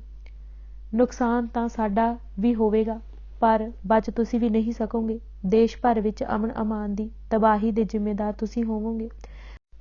असीं तां अपने वचन ते कायम हां, पर तुसी आप कौल करके हार रहे हो। तुहानूं ਇਹ शोभदा नहीं। गवर्नर ने अगों फिर लिख भेजिया कि जे सरकार दी नौकरी नहीं करनी तां खेती करो, ਸਿੰਘਾਂ ਤੋਂ सरकार हाला नहीं लवेगी। ਇਹ ਸਭ ਬੇਈਮਾਨੀ ਅਤੇ ਮਕਾਰ ਫਰੇਬ ਦਾ ਜਾਲ ਸੀ, ਜਿਸ ਵਿੱਚ ਫਸਾ ਕੇ ਜ਼ਕਰੀਆ ਖਾਂ ਸਿੰਘਾਂ ਨੂੰ ਕਮਜ਼ੋਰ ਕਰਨਾ ਅਤੇ ਮਾਰਨਾ ਚਾਹੁੰਦਾ ਸੀ। ਪਰ ਉਹ ਕਦ ਇਸ ਵਿੱਚ ਫਸਦੇ ਸਨ। ਬੇਈਮਾਨ ਹੋ ਕੇ ਉਸਨੇ ਜਗੀਰ ਜ਼ਬਤ ਕੀਤੀ ਸੀ। ਸਿੰਘਾਂ ਦੀ ਵੀ ਜੈਸੇ ਨੂੰ ਤੈਸਾ ਹੋ ਕੇ ਮਿਲਣਾ ਮਿਥ ਲਿਆ। ਤੁਰਕਾਂ ਦੀ ਬੇਈਮਾਨੀ ਤੋਂ ਖਿਝ ਕੇ ਸਿੰਘਾਂ ਨੇ ਪਹਿਲਾਂ ਨਾਲੋਂ ਬਹੁਤ ਬਰੀਕੀ ਨਾਲ ਹਿਸਾਬ ਕਿਤਾਬ ਬਰਾਬਰ ਕਰਨਾ ਸ਼ੁਰੂ ਕਰ ਦਿੱਤਾ। ਸ਼੍ਰੀ ਅੰਮ੍ਰਿਤਸਰ ਸਾਹਿਬ ਤੋਂ ਉੱਠ ਕੇ ਸਿੰਘ ਪਿੰਡਾਂ ਵੱਲ ਹੋ ਤੁਰੇ। ਇਹਨਾਂ ਦਿਨਾਂ ਵਿੱਚ ਸਰਕਾਰ ਤੋਂ ਇਸ਼ਾਰਾ ਪਾ ਕੇ ਚੌਧਰੀਆਂ ਅਤੇ ਨੰਬਰਦਾਰਾਂ ਨੇ ਸਿੰਘਾਂ ਨੂੰ ਤੰਗ ਕਰਨਾ ਸ਼ੁਰੂ ਕਰ ਦਿੱਤਾ। ਜਿਹੜੇ ਪਿੰਡ ਖੁਸ਼ੀ ਖੁਸ਼ਹਾਲੀ ਲੰਗਰ ਲਈ ਰਸਦ ਅਤੇ ਉਗਰਾਹੀ ਦੇ ਦਿੰਦੇ, ਸਿੰਘ ਉਸ ਨੂੰ ਬਿਲਕੁਲ ਨਾ ਛੇੜਦੇ, ਅਮਨ ਨਾਲ ਅੱਗੇ ਲੰਘ ਜਾਂਦੇ। ਜੋ ਪਿੰਡ ਹੈਂਕੜ ਵਿਖਾ ਕੇ ਵਿਹਰਦੇ, ਚੰਗਾ ਸੌਦਾ ਲਾਉਂਦੇ ਅਤੇ ਬਾਹੂਬਲ ਨਾਲ ਸਭ ਕੁਝ ਲੁੱਟ ਲੈਂਦੇ। ਇਸ ਤਰ੍ਹਾਂ ਸਾਰੇ ਮਾਝੇ ਵਿੱਚ ਬੁਰੀ ਲੁੱਟਮਾਰ ਮੱਚੀ। ਸਾਰੇ ਲੋਕ ਤੁਰਕਾਂ ਦੀ ਸਰਕਾਰ ਨੂੰ ਕੋਸਣ ਲੱਗੇ, ਜਿਨ੍ਹਾਂ ਸਿੰਘਾਂ ਨਾਲ ਬਣੀ ਬਣਾਈ ਵਿਗਾੜ ਕੇ ਦੇਸ਼ ਨੂੰ ਬਲਦੀ ਦੇ ਬੂਥੇ ਝੋਕ ਦਿੱਤਾ ਹੈ। 2 ਕੁ ਸਾਲਾਂ ਦੇ ਅਮਨ ਅਮਾਨ ਪਿੱਛੋਂ ਖੁਸ਼ੀ ਵਸਦਾ ਦੇਸ਼ ਇੱਕ ਵਾਰ ਫਿਰ ਵੀਰਾਨ ਹੋ ਗਿਆ। ਜ਼ਕਰੀਆ ਖਾਂ ਨੇ ਸਿੰਘਾਂ ਵਿਰੁੱਧ ਗਸ਼ਤੀ ਫੌਜ ਚਾੜ੍ਹਨੀ। ਮੁਗਲ ਸਰਕਾਰ ਦੇ ਢਾਂਚੇ ਦੀਆਂ ਸਿੰਘਾਂ ਚੂਲਾਂ ਹਿਲਾ ਕੇ ਰੱਖ ਦਿੱਤੀਆਂ। ਮਾਰੋ ਮਾਰ ਨਾਲ ਉਹ ਹਾਲਤ ਹੋ ਗਈ ਜੋ ਸਿੰਘਾਂ ਨਾਲ ਸੁਲ੍ਹਾ ਤੋਂ ਪਹਿਲਾਂ ਸੀ। ਦਿਨ ਦੀਵੀ ਲੁੱਟਾਂ ਖੋਹਾਂ ਹੋਣ ਲੱਗੀਆਂ। ਮਾਝਾ ਸਿੰਘਾਂ ਦਾ ਗੜ੍ਹ ਸੀ। ਇਸ ਵਿੱਚ ਬੁਰੀ ਲੁੱਟਮਾਰ ਮੱਚੀ। ਇਸ ਲੁੱਟਮਾਰ ਨੂੰ ਰੋਕਣ ਵਾਸਤੇ ਅਤੇ ਮਾਝੇ ਵਿੱਚੋਂ ਸਿੰਘਾਂ ਨੂੰ ਕੱਢਣ ਵਾਸਤੇ ਖਾਨ ਬਹਾਦਰ ਨੇ ਆਪਣੇ ਵਜ਼ੀਰ ਦੀਵਾਨ ਲਖਪਤ ਰਾਏ ਅਤੇ ਆਪਣੇ ਭਤੀਜੇ ਮੁਖਲਿਸ ਖਾਂ ਦੇ ਮਾਤਹਿਤ 10,000 ਗਸ਼ਤੀ ਫੌਜ ਚੜ੍ਹਾ ਦਿੱਤੀ, ਤਾਂ ਜੋ ਉਹ ਇਲਾਕੇ ਵਿੱਚ ਫਿਰ ਨਿਕਲੇ ਅਤੇ ਮਾਰ ਮਾਰ ਕੇ ਸਿੰਘਾਂ ਤੋਂ ਮਾਝੇ ਨੂੰ ਸਾਫ਼ ਕਰ ਦੇਵੇ। ਇਸ ਫੌਜ ਦੇ ਦਸਤੇ ਪਿੰਡਾਂ ਵਿੱਚ ਹਰਲ ਹਰਲ ਕਰਦੇ ਫਿਰਦੇ। ਇਹਨਾਂ ਪਿੰਡਾਂ ਦੇ ਪਿੰਡ ਲੁੱਟ ਪੱਟ ਕੇ ਬਰਬਾਦ ਕਰ ਦਿੱਤੇ। ਜੋ ਕੋਈ ਅੱਗੋਂ ਉੱਚੀ ਆਵਾਜ਼ ਵਿੱਚ ਸਾਹ ਲੈਂਦਾ ਜਾਂ ਉਭਾਸਰਦਾ ਕਿ ਉਹਨਾਂ ਦੀ ਲੁੱਟ ਮਾਰ ਕਿਉਂ ਕਰਦੇ ਹੋ, ਤਾਂ ਸਿੱਖ ਕਹਿ ਕੇ ਥਾਂ ਤੇ ਹੀ ਕਤਲ ਕਰ ਦਿੰਦੇ। ਸਾਰੇ ਇਲਾਕੇ ਵਿੱਚ ਢੰਡੋਰਾ ਫੇਰ ਦਿੱਤਾ ਕਿ ਜੋ ਕਿਸੇ ਸਿੰਘ ਨੂੰ ਫੜਾਵੇਗਾ, ਦੱਸ ਪਾਵੇਗਾ ਜਾਂ ਆਪ ਮਾਰ ਲਿਆਵੇਗਾ, ਉਸਨੂੰ ਚੋਖਾ ਇਨਾਮ ਦਿੱਤਾ ਜਾਵੇਗਾ। ਇਸ ਵੇਲੇ ਲਾਲਚੀ ਲੋਭੀ ਲੋਕਾਂ ਇਨਾਮ ਲੈਣ ਲਈ ਪਹਿਲਾਂ ਵਾਲੀ ਤਿੱਖ ਨਹੀਂ ਵਿਖਾਈ। ਥੋੜ੍ਹੇ ਹੀ ਪਿੱਛੇ ਪਏ, ਕਿਉਂਕਿ ਉਹਨਾਂ ਨੂੰ ਸਿੰਘਾਂ ਵੱਲੋਂ ਸਿਖਾਇਆ ਪਹਿਲਾ ਸਬਕ ਨਹੀਂ ਸੀ ਭੁੱਲਿਆ। 1729-30 ਈਸਵੀ ਵਿੱਚ ਜਿਨ੍ਹਾਂ ਲੋਭੀ ਲੋਕਾਂ ਨੇ ਸਿੰਘ ਮਰਵਾਏ ਸਨ, ਮੌਕਾ ਪਾ ਕੇ ਸਿੰਘਾਂ ਉਹਨਾਂ ਦੀ ਜੜ ਮੇਖ ਬੁਰੀ ਤਰ੍ਹਾਂ ਪੁੱਟੀ ਸੀ। ਉਸ ਹਾਲਤ ਤੋਂ ਡਰਦੇ ਚੁਗਲ ਤਾਂ ਸਿਰ ਸੁੱਟੀ ਦੱਬੇ ਰਹੇ, ਪਰ ਗਸ਼ਤੀ ਫੌਜਾਂ ਨੇ ਸਿੰਘਾਂ ਦੇ ਮਗਰ ਫਿਰ ਫਿਰ ਕੇ ਅਤੇ ਦਗੇ ਫਰੇਬ ਨਾਲ ਅਨੇਕਾਂ ਸਿੰਘ ਮਰਵਾਰ ਖਪਾਏ। ਤੰਗ ਆ ਕੇ ਸਿੰਘ ਦਰਿਆ ਸਤਲੁਜ ਟੱਪ ਕੇ ਮਾਲਵੇ ਵਿੱਚ ਜਾ ਵੜੇ। ਨਵਾਬ ਕਪੂਰ ਸਿੰਘ ਦੀ ਜਥੇਦਾਰੀ ਵਿੱਚ ਵਿਚਰਨ ਵਾਲਾ ਬੁੱਢਾ ਦਲ ਬਰਨਾਲੇ ਜਾ ਉਤਰਿਆ। ਪਟਿਆਲੀਏ ਆਲਾ ਸਿੰਘ ਦੀ ਇਹ ਰਾਜਧਾਨੀ ਸੀ। ਸਿੰਘ ਘਰ ਆਏ ਹਨ। ਉਹਨਾਂ ਨੇ ਧੰਨ ਭਾਗ ਸਮਝਿਆ। ਆਪਣੇ ਘਰ ਗੁਰੂ ਗ੍ਰੰਥ ਸਾਹਿਬ ਦਾ ਪਾਠ ਕਰਵਾਇਆ। ਇਕੱਠੇ ਹੋਏ ਸਾਰੇ ਪੰਥ ਨੂੰ ਲੰਗਰ ਛਕਾਇਆ, ਟਹਿਲ ਸੇਵਾ ਕੀਤੀ ਅਤੇ ਸਾਰਿਆਂ ਨੂੰ ਲੋਈਆਂ, ਖੇਸ, ਚਾਦਰੇ ਆਦਿ ਬਸਤਰ ਦਿੱਤੇ। ਆਲਾ ਸਿੰਘ ਨੇ ਪਰਿਵਾਰ ਸਮੇਤ ਨਵਾਬ ਕਪੂਰ ਸਿੰਘ ਦੀ ਜਥੇਦਾਰੀ ਵਿੱਚ ਅੰਮ੍ਰਿਤ ਛਕਿਆ। ਇਸ ਦਿਨ ਤੋਂ ਆਲਾ ਸਿੰਘ ਦਾ ਪੰਥ ਵਿੱਚ ਪਿਆਰ ਸਤਿਕਾਰ ਵਧੇਰੇ ਹੋ ਗਿਆ। ਜਦ ਵੀ ਉਸ ਤੇ ਭੀੜ ਸੰਘੀੜ ਬਣੀ, ਆਵਾਜ਼ਾਂ ਸੁਣ ਕੇ ਸਿੰਘ ਸਹਾਇਤਾ ਲਈ ਤੂਫਾਨ ਵਾਂਗ ਚੜ੍ਹ ਆਉਂਦੇ ਰਹੇ ਅਤੇ ਉਸ ਦੇ ਦੋਖੀਆਂ ਨੂੰ ਮਾਰ ਮਾਰ ਕੇ ਉਹਨਾਂ ਦੀ ਧੂੜ ਅਸਮਾਨੀ ਉਡਾ ਦਿੰਦੇ। ਸਿੰਘਾਂ ਦੀ ਮਦਦ ਨਾਲ ਹੀ ਚਰਖੀ, ਦਾਦਰੀ, ਰਿਵਾੜੀ, ਨਾਰਨੌਲ, ਬਾਬਲਕੰਟੀ, ਮਹਿੰਦਰਗੜ੍ਹ ਆਦਿ ਆਲਾ ਸਿੰਘ ਪਟਿਆਲਾ ਵਿੱਚ ਸ਼ਾਮਿਲ ਕਰ ਸਕਿਆ। ਬੁੱਢਾ ਦਲ ਬਰਨਾਲਿਓਂ ਵਿਦਿਆ ਹੋ ਕੇ ਮਲੇਰਕੋਟਲੇ ਦੇ ਇਲਾਕੇ ਵਿੱਚ ਆਣ ਉਤਰਿਆ। ਸ਼ਰਧਾਲੂਆਂ ਨਜ਼ਰਾਂ ਭੇਟ ਕਰਕੇ ਖਾਲਸੇ ਦੀਆਂ ਖੁਸ਼ੀਆਂ ਪ੍ਰਾਪਤ ਕੀਤੀਆਂ ਅਤੇ ਅਮਨ ਅਮਾਨ 'ਚ ਰਹੇ। ਪਰ ਜਿਨ੍ਹਾਂ ਚੌਧਰੀਆਂ ਦੀਆਂ ਗਰਦਨਾਂ ਵਿੱਚ ਅਕੜੇਵੇਂ ਦੇ ਕਿੱਲੇ ਠੁਕੇ ਸਨ, ਉਹਨਾਂ ਨੂੰ ਚੰਗਾ ਸੁਆਰ ਕੇ ਸੋਧਿਆ ਅਤੇ ਆਕੜਾਂ ਕੱਢ ਛੱਡੀਆਂ। ਇੱਧਰੋਂ ਹਟ ਕੇ ਸਰਹੰਦ ਦੁਆਲੇ ਜਾ ਕੜਕੇ ਮੁਸਲਮਾਨ ਚੌਧਰੀਆਂ ਅਤੇ ਜ਼ਿਮੀਂਦਾਰਾਂ ਨੂੰ ਮਿੱਥ ਕੇ ਲੁੱਟਿਆ। ਇਹ ਲੋਕ ਬਾਬਾ ਬੰਦਾ ਸਿੰਘ ਦੀ ਸ਼ਹਾਦਤ ਤੋਂ ਪਿੱਛੋਂ ਕੁਝ ਵਧੇਰੇ ਹੀ ਮੱਛਰ ਗਏ ਸਨ। ਖਾਲਸੇ ਨੇ ਮਾਰ ਮਾਰ ਕੇ ਸਾਰੇ ਵਲ ਵਿੰਗ ਕੱਢ ਛੱਡੇ। ਇੱਕ ਪਾਸੇ ਨੂੰ ਤਸੱਲੀ ਨਾਲ ਮਾਂਜ ਕੇ ਸਤਲੁਜ ਦਰਿਆ ਟੱਪ ਕੇ ਜਲੰਧਰ ਦੁਆਬ ਵਿੱਚ ਜਾ ਵੜੇ ਅਤੇ ਲੁੱਟਮਾਰ ਸ਼ੁਰੂ ਕਰ ਦਿੱਤੀ। ਲੋਕਾਂ ਉੱਤੇ ਸਿੰਘਾਂ ਦਾ ਇਹੋ ਜਿਹਾ ਜਬਾ ਬੈਠ ਗਿਆ ਕਿ ਅੱਗੋਂ ਕੋਈ ਵੀ ਸਿਰ ਚੁੱਕਣ ਦੀ ਦਲੇਰੀ ਨਾ ਕਰਦਾ। ਤਰਨਾ ਦਲ ਕੋਟ ਬੁੱਢੇ ਵੱਲੋਂ ਸਤਲੁਜ ਟੱਪਿਆ ਸੀ। ਇਹ ਮੰਜਕੀ ਦੇ ਇਲਾਕੇ ਵਿੱਚ ਜਾ ਧਮਕਿਆ। ਇਸ 384 ਪਿੰਡਾਂ ਦੇ ਇਲਾਕੇ ਉੱਤੇ ਮੰਝ ਰਾਜਪੂਤ, ਜਿਨ੍ਹਾਂ ਵਿੱਚ ਬਹੁਤੇ ਮੁਸਲਮਾਨ ਹੋ ਗਏ ਸਨ, ਦੀ ਚੌਧਰਾਇਤ ਸੀ।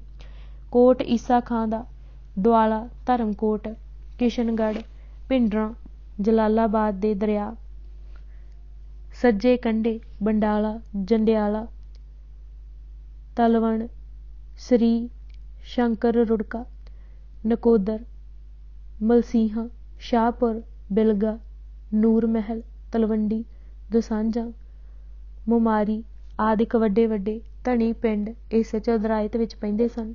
ਇਹ ਸਭ ਸੁੱਕ ਮਾਂਜ ਕਰਕੇ ਤਰਨਾ ਦਲ ਬੁੱਢਾ ਦਲ ਨਾਲ ਜਾ ਮਿਲਿਆ ਅਤੇ ਜਲੰਧਰ ਦੁਆਬ ਦੀ ਲੁੱਟਮਾਰ ਰਲ ਕੇ ਕੀਤੀ। ਮੰਜਕੀ ਦੇ ਰਾਜਪੂਤਾਂ ਨੂੰ ਸਿੰਘਾਂ ਨੇ ਬੁਰੀ ਤਰ੍ਹਾਂ ਮਰੋੜ ਕੇ ਭੰਨ ਤੋੜ ਛੱਡਿਆ ਸੀ। ਰੱਸੀ ਸੜ ਗਈ ਪਰ ਵੱਟ ਨਾ ਗਿਆ। ਅਦੀਨਾ ਬੇਗ ਖਾਂ ਜਦ ਸਾਰੇ ਦੁਆਬੇ ਦਾ ਹਾਕਮ ਹੋ ਗਿਆ ਤਾਂ ਉਹ ਅਦੀਨਾ ਬੇਗ ਨੂੰ ਇੱਕ ਮੁਗਲ ਹਾਕਮ ਦਾ ਪਾਲਕ ਅਰਾਈ ਪੁੱਤਰ ਕਮੀਨੀ ਜਾਤ ਸਮਝ ਕੇ ਸਲਾਮ ਨਹੀਂ ਕਰਦੇ ਸਨ।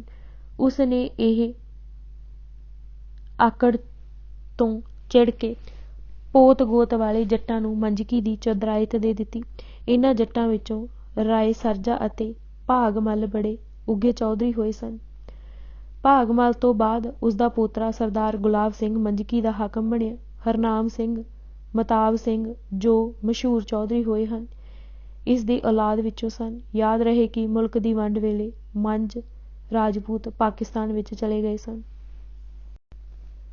ਸ਼੍ਰੀ ਅੰਮ੍ਰਿਤਸਰ ਵੱਲ ਚਾਲੇ।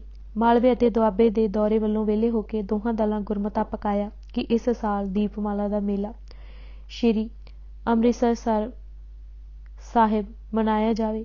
ਦੋਹਾਂ ਦਲਾਂ ਬਿਆਸ ਟੱਪ ਕੇ ਪਹਿਲੇ ਸਰਾਧ ਦਾ ਮੇਲਾ ਗੋਇੰਦਵਾਲ ਸਾਹਿਬ ਆਣ ਕੀਤਾ। ਮਾਲਵੇ ਦੁਆਬੇ ਦੇ ਦੌਰੇ ਵਿੱਚ ਸਿੰਘਾਂ ਹੱਥ ਚੋਖੀ ਮਾਇਆ ਆਈ ਸੀ। ਖੁੱਲ੍ਹੇ ਦਿਲ ਨਾਲ ਬੌਲੀ ਸਾਹਿਬ ਗੁਰਦੁਆਰੇ ਦੀ ਸੇਵਾ ਕੀਤੀ। ਚੌਥੇ ਪੰਜਵੇਂ ਸਰਾਧ ਦਾ ਮੇਲਾ ਖਡੂਰ ਸਾਹਿਬ ਕਰਕੇ ਦੋਵੇਂ ਦਲ ਤਰਨ ਤਾਰਨ ਆ ਗਏ। ਤਰਨਾ ਦਲ ਤਾਂ ਇੱਥੇ ਹੀ ਰਿਹਾ। ਬੁੱਢਾ ਦਲ ਕੂਚ ਕਰਕੇ ਬਾਸਰਕੇ ਬੀੜ ਵਿੱਚ ਜਾ ਉਤਰਿਆ।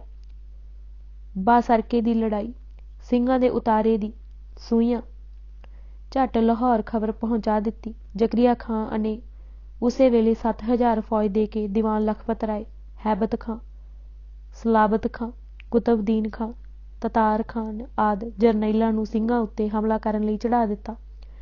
ਲਾਹੌਰੀ ਫੌਜ ਆਈ ਅਤੇ ਬਗੈਰ ਕਿਸੇ ਵਜ੍ਹਾ ਦੇ ਚੁੱਪ ਕੀਤੇ ਬੈਠੇ ਸਿੰਘਾਂ ਉੱਤੇ ਹੱਲਾ ਬੋਲ ਦਿੱਤਾ। ਬੜੀ ਖੂਨ ਡੋਲਵੀਂ ਲੜਾਈ ਹੋਈ। ਸਿੰਘਾਂ ਦੀ ਗਿਣਤੀ ਬਹੁਤ ਘੱਟ ਸੀ ਪਰ ਬੜੀ ਬਹਾਦਰੀ ਨਾਲ ਅਤੇ ਜੀ ਤੋੜ ਕੇ ਲੜੇ। ਦਵੱਲਾ ਬਹੁਤ ਨੁਕਸਾਨ ਹੋਇਆ। ਕੁਤਬਦੀਨ ਅਤੇ ਸਲਾਬਤ ਖਾਂ ਲੜਾਈ ਵਿੱਚ ਮਾਰੇ ਗਏ। ਫੌਜ ਦੇ ਉੱਘੇ ਜਰਨੈਲ ਸਿੰਘਾਂ ਹੱਥੋਂ ਮਾਰੇ ਜਾਣ ਕਰਕੇ ਫੌਜ ਦਿਲ ਛੱਡ ਖਲੋਤੀ ਅਤੇ ਮੈਦਾਨੋਂ ਨੱਸਣ ਵਾਲੀ ਹੀ ਸੀ ਕਿ ਐਨ ਉਸ ਵੇਲੇ ਸੁਮੰਦ ਖਾਂ ਸੱਜਰ ਸ਼ਾਹ ਫੌਜ ਲੈ ਕੇ ਸਹਾਇਤਾ ਲਈ ਆਣ ਪੁੱਜਾ। ਸਿੰਘਾਂ ਨੇ ਹੋਰ ਉਲਝਣ ਦੀ ਥਾਂ ਖਿਸਕ ਜਾਣ ਵਿੱਚ ਹੀ ਫਾਇਦਾ ਸਮਝਿਆ। ਲੜਦੇ ਭਿੜਦੇ ਖੇਮ ਕਰਨ ਵੱਲ ਹੋ ਤੁਰੇ। ਸੁਮੰਦ ਖਾਂ ਦੇ ਆ ਕੇ ਲਾਲ ਕਾਰਨ ਨਾਲ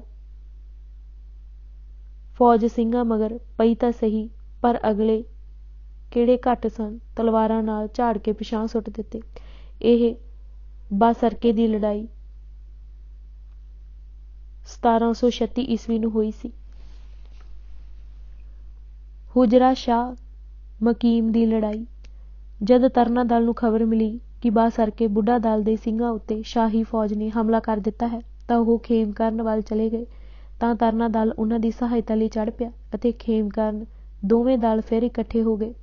ਸੁਮੰਦ ਖਾਂ ਨੂੰ ਜਵਾਈ ਮਰੇ ਦਾ ਗੁੱਸਾ ਸੀ। ਲਖਪਤ ਰਾਏ ਵਾਲੀ ਫੌਜ ਨੂੰ ਨਾਲ ਲੈ ਕੇ ਲਖਪਤ ਰਾਏ ਦੀ ਕਮਾਨ ਥੱਲੇ ਫੌਜ ਸਿੰਘਾਂ ਦੇ ਮਗਰ ਚੜ੍ਹਾ ਲਈ। ਅੱਗੇ ਅੱਗੇ ਸਿੰਘ ਅਤੇ ਪਿੱਛੇ ਪਿੱਛੇ ਲਾਹੌਰ ਦੀਆਂ ਗਸ਼ਤੀ ਫੌਜਾਂ ਆ ਰਹੀਆਂ ਸਨ। ਸਿੰਘਾਂ ਦੇ ਦਲ ਚੂਣੀਆਂ ਦੇ ਇਲਾਕੇ ਵਿੱਚ ਜਾ ਵੜੇ। ਸ਼ਾਹੀ ਫੌਜ ਹੁਣ ਲਾਹੌਰੋਂ ਕਾਫੀ ਦੂਰ ਆ ਗਈ ਸੀ ਅਤੇ ਛੇਤੀ ਕਿਸੇ ਕੋਈ ਮਦਦ ਦੇ ਪਹੁੰਚਣ ਦੀ ਆਸ ਵੀ ਨਹੀਂ ਸੀ। ਹੁਜਰਾ ਸ਼ਾਹ ਮਕੀਮ ਦੇ ਲਾਗੇ ਜਾ ਕੇ ਦੋਵੇਂ ਦਲ ਰੁਕ ਗਏ ਤਾਂ ਕਿ ਮਗਰ ਆ ਰਹੀ ਫੌਜ ਨਾਲ ਦੋ ਦੋ ਹੱਥ ਕਰ ਲਏ ਜਾਣ। ਮੁਗਲ ਫੌਜ ਜਿੱਤ ਦੇ ਜੋਸ਼ ਵਿੱਚ ਆ ਰਹੀ ਸੀ। ਦੂਜੇ ਪਾਸੇ ਸਿੰਘਾਂ ਨੂੰ ਬਾਸਰਕੇ ਦੀ ਹਾਰ ਦਾ ਗੁੱਸਾ ਸੀ। ਦੋਵੇਂ ਧਿਰਾਂ ਇੱਕ ਦੂਜੇ ਤੇ ਸ਼ੇਰਾਂ ਵਾਂਗ ਟੁੱਟ ਪਈਆਂ।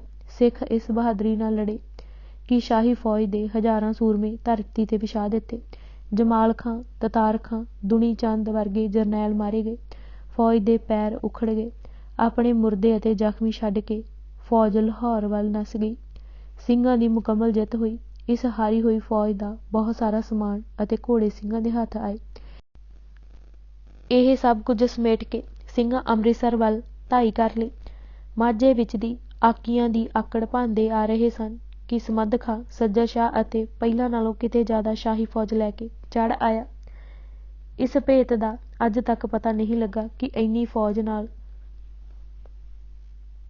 ਹੁੰਦਿਆਂ ਸੁੰਦਿਆਂ ਵੀ ਸਮੰਦ ਖਾਂ ਵਰਗੇ ਦਲੇਰ ਜਰਨੈਲ ਨੇ ਸਿੰਘਾਂ ਦਾ ਰਾਹ ਕਿਉਂ ਨਹੀਂ ਰੋਕਿਆ।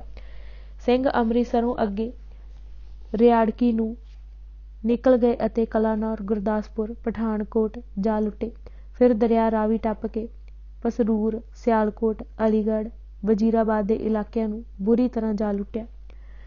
ਮਾਝੇ, ਰਿਆੜਕੀ ਅਤੇ ਰਚਨਾ ਦੁਆਬ ਦੇ ਵੱਡੇ ਵੱਡੇ ਮੁਸਲਮਾਨ ਜ਼ਿਮੀਂਦਾਰ ਅਤੇ ਚੌਧਰੀ ਲਾਹੌਰ ਜ਼ਕਰੀਆ ਖਾਂ ਪਾਸ ਜਾ ਪਿੱਟੇ ਕਿ ਸਾਨੂੰ ਸਿੰਘਾਂ ਤੋਂ ਬਚਾਓ।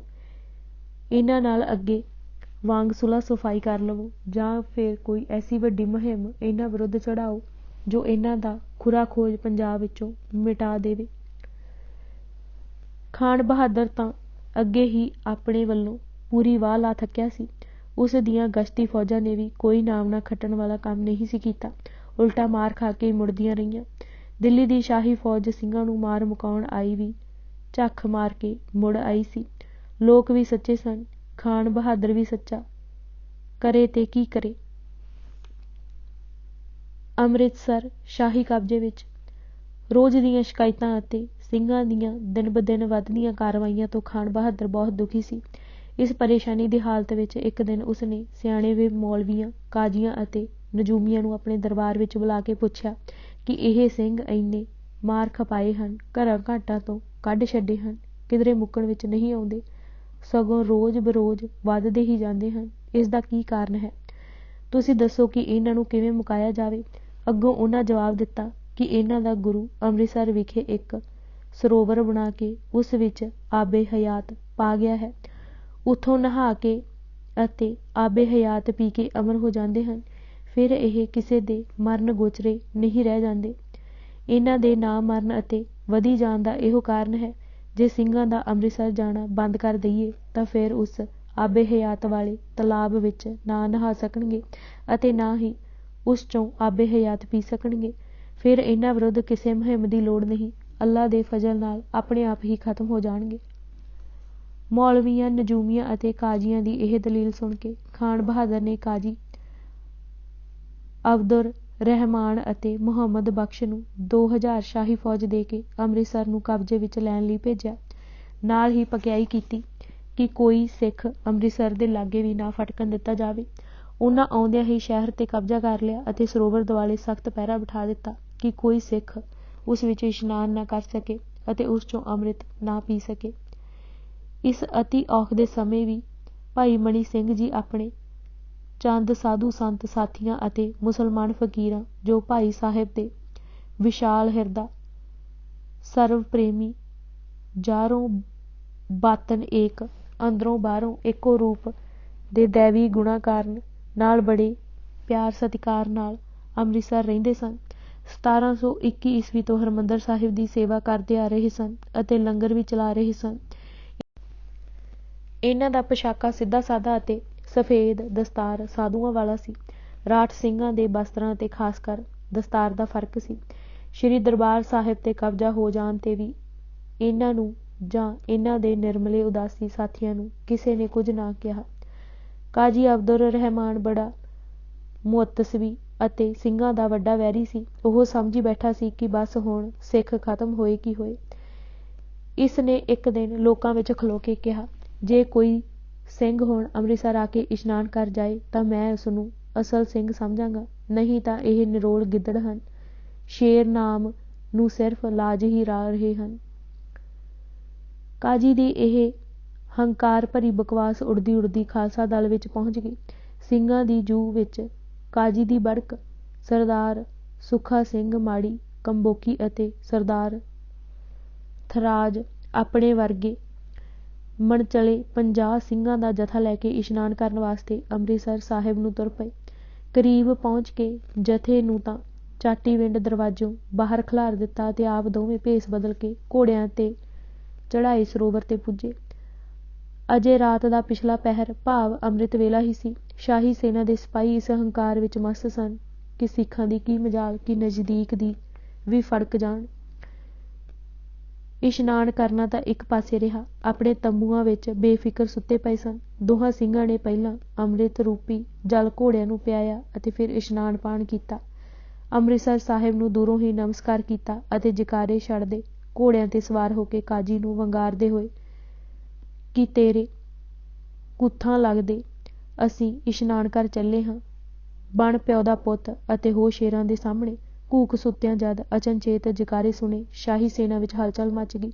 ਬਚ ਜੋ ਬਚ ਜੋ, ਸਿੰਘ ਆ ਗਏ, ਸਿੰਘ ਆ ਪਏ ਦੇ ਆਵਾਜ਼ਾਂ ਨਾਲ ਭਗਦੜ ਮਚ ਗਈ। ਜਿਸ ਪਾਸੇ ਕਿਸੇ ਦਾ ਮੂੰਹ ਹੋਇਆ ਛੂਟਾ ਲਾ ਗਿਆ। ਕਾਜੀ ਅਬਦੁਰ ਰਹਿਮਾਨ ਵੀ ਘਬਰਾ ਗਿਆ, ਪਰ ਦੂਜਿਆਂ ਤੋਂ ਆਪਣਾ ਡਰ ਅਤੇ ਬੁਜ਼ਦਿਲੀ ਲੁਕਾਉਣ ਲਈ ਭੱਜਦਿਆਂ ਮੁਸਲਮਾਨਾਂ ਨੂੰ ਹੱਲਾਸ਼ੇਰੀ ਦਿੰਦਾ ਹੋਇਆ ਲਲਕਾਰਨ ਲੱਗਾ ਕਿ ਗਾਜੀਓ ਭੱਜੋ ਨਾ, ਸਿੰਘ ਥੋੜ੍ਹੇ ਹੀ ਹਨ, ਤਕੜੇ ਹੋ ਕੇ ਫੜ ਲਵੋ, ਨਿਕਲ ਨਾ ਜਾਣ। ਸਿੰਘ ਜੇ ਚਾਹੁੰਦੇ ਤਾਂ ਚੁੱਪਚਾਪ ਹਨੇਰੇ ਵਿੱਚ ਅਲੋਪ ਹੋ ਸਕਦੇ ਸਨ, ਪਰ ਉਹਨਾਂ ਨੇ ਮਤਾ ਪਕਾ ਲਿਆ ਸੀ ਕਿ ਖਾਲੀ ਨਾ ਮੁੜੀਏ। ਕਾਜੀ ਨੂੰ ਸਿੰਘਾਂ ਵਾਲਾ ਨਜ਼ਾਰਾ ਵਿਖਾ ਕੇ ਹੀ ਜਾਈਏ। ਕੀ ਕਹੇਗਾ ਕਿ ਚੁੱਪ ਚਪੀਤੇ ਇਸ਼ਨਾਨ ਕਰਕੇ ਚਲੇ ਗਏ। ਚਾਟੀਵਿੰਡ ਦਰਵਾਜ਼ਿਓਂ ਬਾਹਰ ਹੋ ਕੇ ਜੈਕਾਰੇ ਛੱਡੇ। ਕਾਜੀ ਅਤੇ ਉਸਦਾ ਪੁੱਤਰ ਫੌਜ ਨੂੰ ਡੁੱਕਰ ਕੇ ਉਸ ਪਾਸੇ ਵੱਲ ਵਧੇ। ਉਹ ਦਰਵਾਜ਼ਿਓਂ ਬਾਹਰ ਨਿਕਲੇ ਹੀ ਸਨ ਕਿ ਤੇਗਾਂ ਸੂਤੀ ਤਿਆਰ ਖੜ੍ਹੇ ਸਿੰਘ ਵਧਿਆ ਰਹੇ ਦੁਸ਼ਮਣਾਂ ਤੇ ਸ਼ੇਰਾਂ ਵਾਂਗ ਝਪਟ ਪਏ। ਥੋੜ੍ਹਾ ਚਿਰ ਖੂਬ ਤਲਵਾਰ ਚੱਲੀ। ਸਿੰਘਾਂ ਆਪਣੀਆਂ ਰੀਝਾਂ ਲਾਹੀਆਂ। ਸ਼ਾਹੀ ਸੈਨਾ ਦੇ ਲਗਭਗ 100 ਦੇ ਕਰੀਬ ਆਦਮੀ ਫੱਟੜ ਹੋਏ ਜਾਂ ਮਾਰੇ ਗਏ। ਕਾਜੀ ਅਬਦੁਰ ਰਹਿਮਾਨ ਅਤੇ ਉਸਦਾ ਪੁੱਤਰ ਵੀ ਮਾਰੇ ਗਏ। ਚਾਨਣ ਹੋਣ ਤੋਂ ਪਹਿਲਾਂ ਹੀ ਸਿੰਘ ਛੂਟ ਮਾਰ ਕੇ ਜੰਗਲ ਵਿੱਚ ਜਾ ਵੜੇ। ਸ਼ਾਹੀ ਸੈਨਾ ਨੂੰ ਹਿੰਮਤ ਨਾ ਹੋਈ ਕਿ ਸਿੰਘਾਂ ਦਾ ਪਿੱਛਾ ਕਰਨ ਲਈ ਜੰਗਲ ਵਿੱਚ ਚਲੇ ਜਾਣ।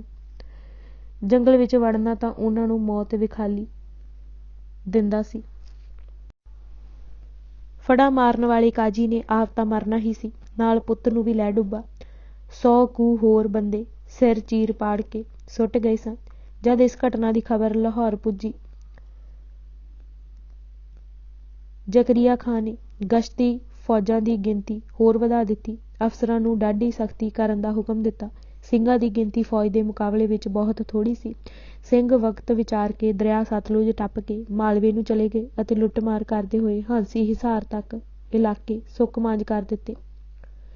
ਲਾਹੌਰੋਂ ਚੜ੍ਹ ਕੇ ਆਈ ਗਸ਼ਤੀ ਫੌਜ ਸਿੰਘਾਂ ਦਾ ਤਾਂ ਨਾ ਕੁਝ ਵਿਗਾੜ ਸਕੀ, ਪਰ ਮਾਝੇ ਰਿਆੜਦੀ ਵਿੱਚ ਉਹਨਾਂ ਦੇ ਸਾਕ ਸੰਬੰਧੀਆਂ ਉੱਤੇ ਬੜਾ ਕੱਸ ਪਾਇਆ, ਬੜੇ ਜ਼ੁਲਮ ਕੀਤੇ, ਘਰ-ਬਾਰ ਲੁੱਟ-ਪੁੱਟ ਲਏ।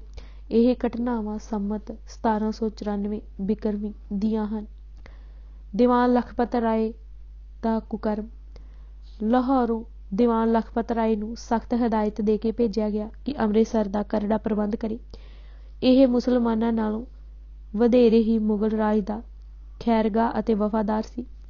ਭਤੀਜੇ ਦਾ ਵੀ ਦੁੱਖ ਸੀ, ਜੋ ਹੁਜਰਾ ਸ਼ਾਹ ਮੁਕੀਮ ਦੀ ਲੜਾਈ ਵਿੱਚ ਸਿੰਘਾਂ ਹੱਥੋਂ ਮਾਰਿਆ ਗਿਆ ਸੀ। ਇਸ ਨੇ ਚਾਹਿਆ ਕਿ ਪਹਿਲਿਆਂ ਨਾਲੋਂ ਜ਼ਿਆਦਾ ਕਰ ਕੇ ਵਿਖਾਵੇ। ਇਸ ਨੇ ਸਿੰਘਾਂ ਦੇ ਇਸ਼ਨਾਨ ਪਾਣ ਦਾ ਰਿੜਕਾ ਹੀ ਮੁਕਾ ਦੇਣ ਦੀ ਧਾਰ ਕੇ ਸਰੋਵਰ ਮਿੱਟੀ ਨਾਲ ਭਰਵਾਉਣਾ ਸ਼ੁਰੂ ਕਰ ਦਿੱਤਾ। ਬਹੁਤ ਸਾਰਾ ਸਰੋਵਰ ਪੂਰ ਦਿੱਤਾ ਗਿਆ। ਉੱਥੋਂ ਦਾ ਅਫਸਰ ਕਾਜੀ ਅਬਦੁਸ ਰਜ਼ਾਕ ਨੂੰ ਥਾਪਿਆ। ਇਹ ਬੜਾ ਜਨੂਨੀ ਕਿਸਮ ਦਾ ਮੁਸਲਮਾਨ ਸੀ। ਇਸ ਨੇ ਸਰਕਾਰ ਨੂੰ ਤਜਵੀਜ਼ ਦਿੱਤੀ ਕਿ ਸਰੋਵਰ ਪੂਰ ਕੇ ਹਰਿਮੰਦਰ ਸਾਹਿਬ ਢਾਹ ਕੇ ਇੱਥੇ ਸ਼ਹਿਰ ਦੇ ਮੁਸਲਮਾਨਾਂ ਲਈ ਈਦਗਾਹ ਬਣਾ ਦਿੱਤੀ ਜਾਵੇ। ਦੀਵਾਨ ਲਖਪਤ ਰਾਏ ਨੇ ਇਸ ਨੂੰ ਚੰਗੀ ਹੱਲਾਸ਼ੇਰੀ ਦਿੱਤੀ ਕਿ ਇਸ ਕੰਮ ਦੀ ਪੂਰਤੀ ਲਈ ਸਰੋਵਰ ਮੁੰਦਣ ਦਾ ਕੰਮ ਮੱਠਾ ਨਾ ਹੋਣ ਦਿੱਤਾ ਜਾਵੇ। ਭਾਈ ਮਣੀ ਸਿੰਘ ਜੀ ਨੇ ਆਪਣਾ ਪ੍ਰਚਾਰ ਜਾਰੀ ਰੱਖਿਆ ਸੀ। ਜਦ ਕੋਈ ਮੁਸਲਮਾਨ ਦਰਬਾਰ ਸਾਹਿਬ ਦੀ ਬੇਅਦਬੀ ਕਾਰਨ ਆਉਂਦਾ ਤਾਂ ਉਸ ਨੂੰ ਬੜੀ ਹਲੀਮੀ ਅਤੇ ਮਿੱਠੀ ਬੋਲੀ ਨਾਲ ਸੂਫੀ ਸੰਤਾਂ ਫਕੀਰਾਂ ਵਾਲੀਆਂ ਗੱਲਾਂ ਬਿਨਾਂ ਪੱਖਪਾਤ ਦੇ ਸੁਣਾ ਕੇ ਮੋਮ ਕਰ ਲੈਂਦੇ, ਜਿਸ ਤੋਂ ਬੇਅਦਬੀ ਕਰਨੋਂ ਬਾਜ ਆ ਕੇ ਕੁਝ ਸੇਵਾ ਹੀ ਕਰ ਜਾਂਦਾ। ਉਹਨਾਂ ਦੀ ਸ਼ਖਸੀਅਤ ਬੜੀ ਕਸ਼ਿਸ਼ ਵਾਲੀ ਸੀ। ਨਿਰਮਲੇ ਸਾਧੂਆਂ ਵਾਲਾ ਫਕੀਰੀ ਭੇਸ, ਨੇਕ ਚਾਲ ਚੱਲਣ, ਬੜਾ ਪ੍ਰਭਾਵਸ਼ਾਲੀ, ਖੂਬਸੂਰਤ ਅਤੇ ਸੁਖਮ ਚਿਹਰਾ, ਸਾਧੂ ਸੁਭਾਅ, ਬੜੀ ਮਿੱਠੀ ਜ਼ੁਬਾਨ, ਨਿਰਪੱਖ ਗੱਲਬਾਤ ਨਾਲ ਨਿਰਮਲੇ ਉਦਾਸੀ ਮੁਸਲਮਾਨ ਫਕੀਰ ਦਾ ਰਹਿਣਾ, ਲੰਗਰ ਚੱਲਦਾ ਵੇਖ ਕੇ ਹਰ ਕੋਈ ਮੋਮ ਹੋ ਜਾਂਦਾ। ਇਸ ਤਰ੍ਹਾਂ ਕਈ ਢੰਗ ਉਪਾਵ ਕਰਕੇ ਭਾਈ ਸਾਹਿਬ ਦਰਬਾਰ ਸਾਹਿਬ ਦੀ ਸੇਵਾ ਕਰਦੇ ਰਹੇ। ਜਿਵੇਂ ਪਹਿਲਾਂ ਦੱਸਿਆ ਹੈ ਕਿ ਕਿਸੇ ਨੇ ਇਹਨਾਂ ਤੇ ਇਤਰਾਜ਼ ਨਾ ਕੀਤਾ, ਨਾ ਉਹਨਾਂ ਪ੍ਰਤੀ ਕਿਸੇ ਨੂੰ ਕੋਈ ਸ਼ੱਕ ਹੀ ਪਿਆ।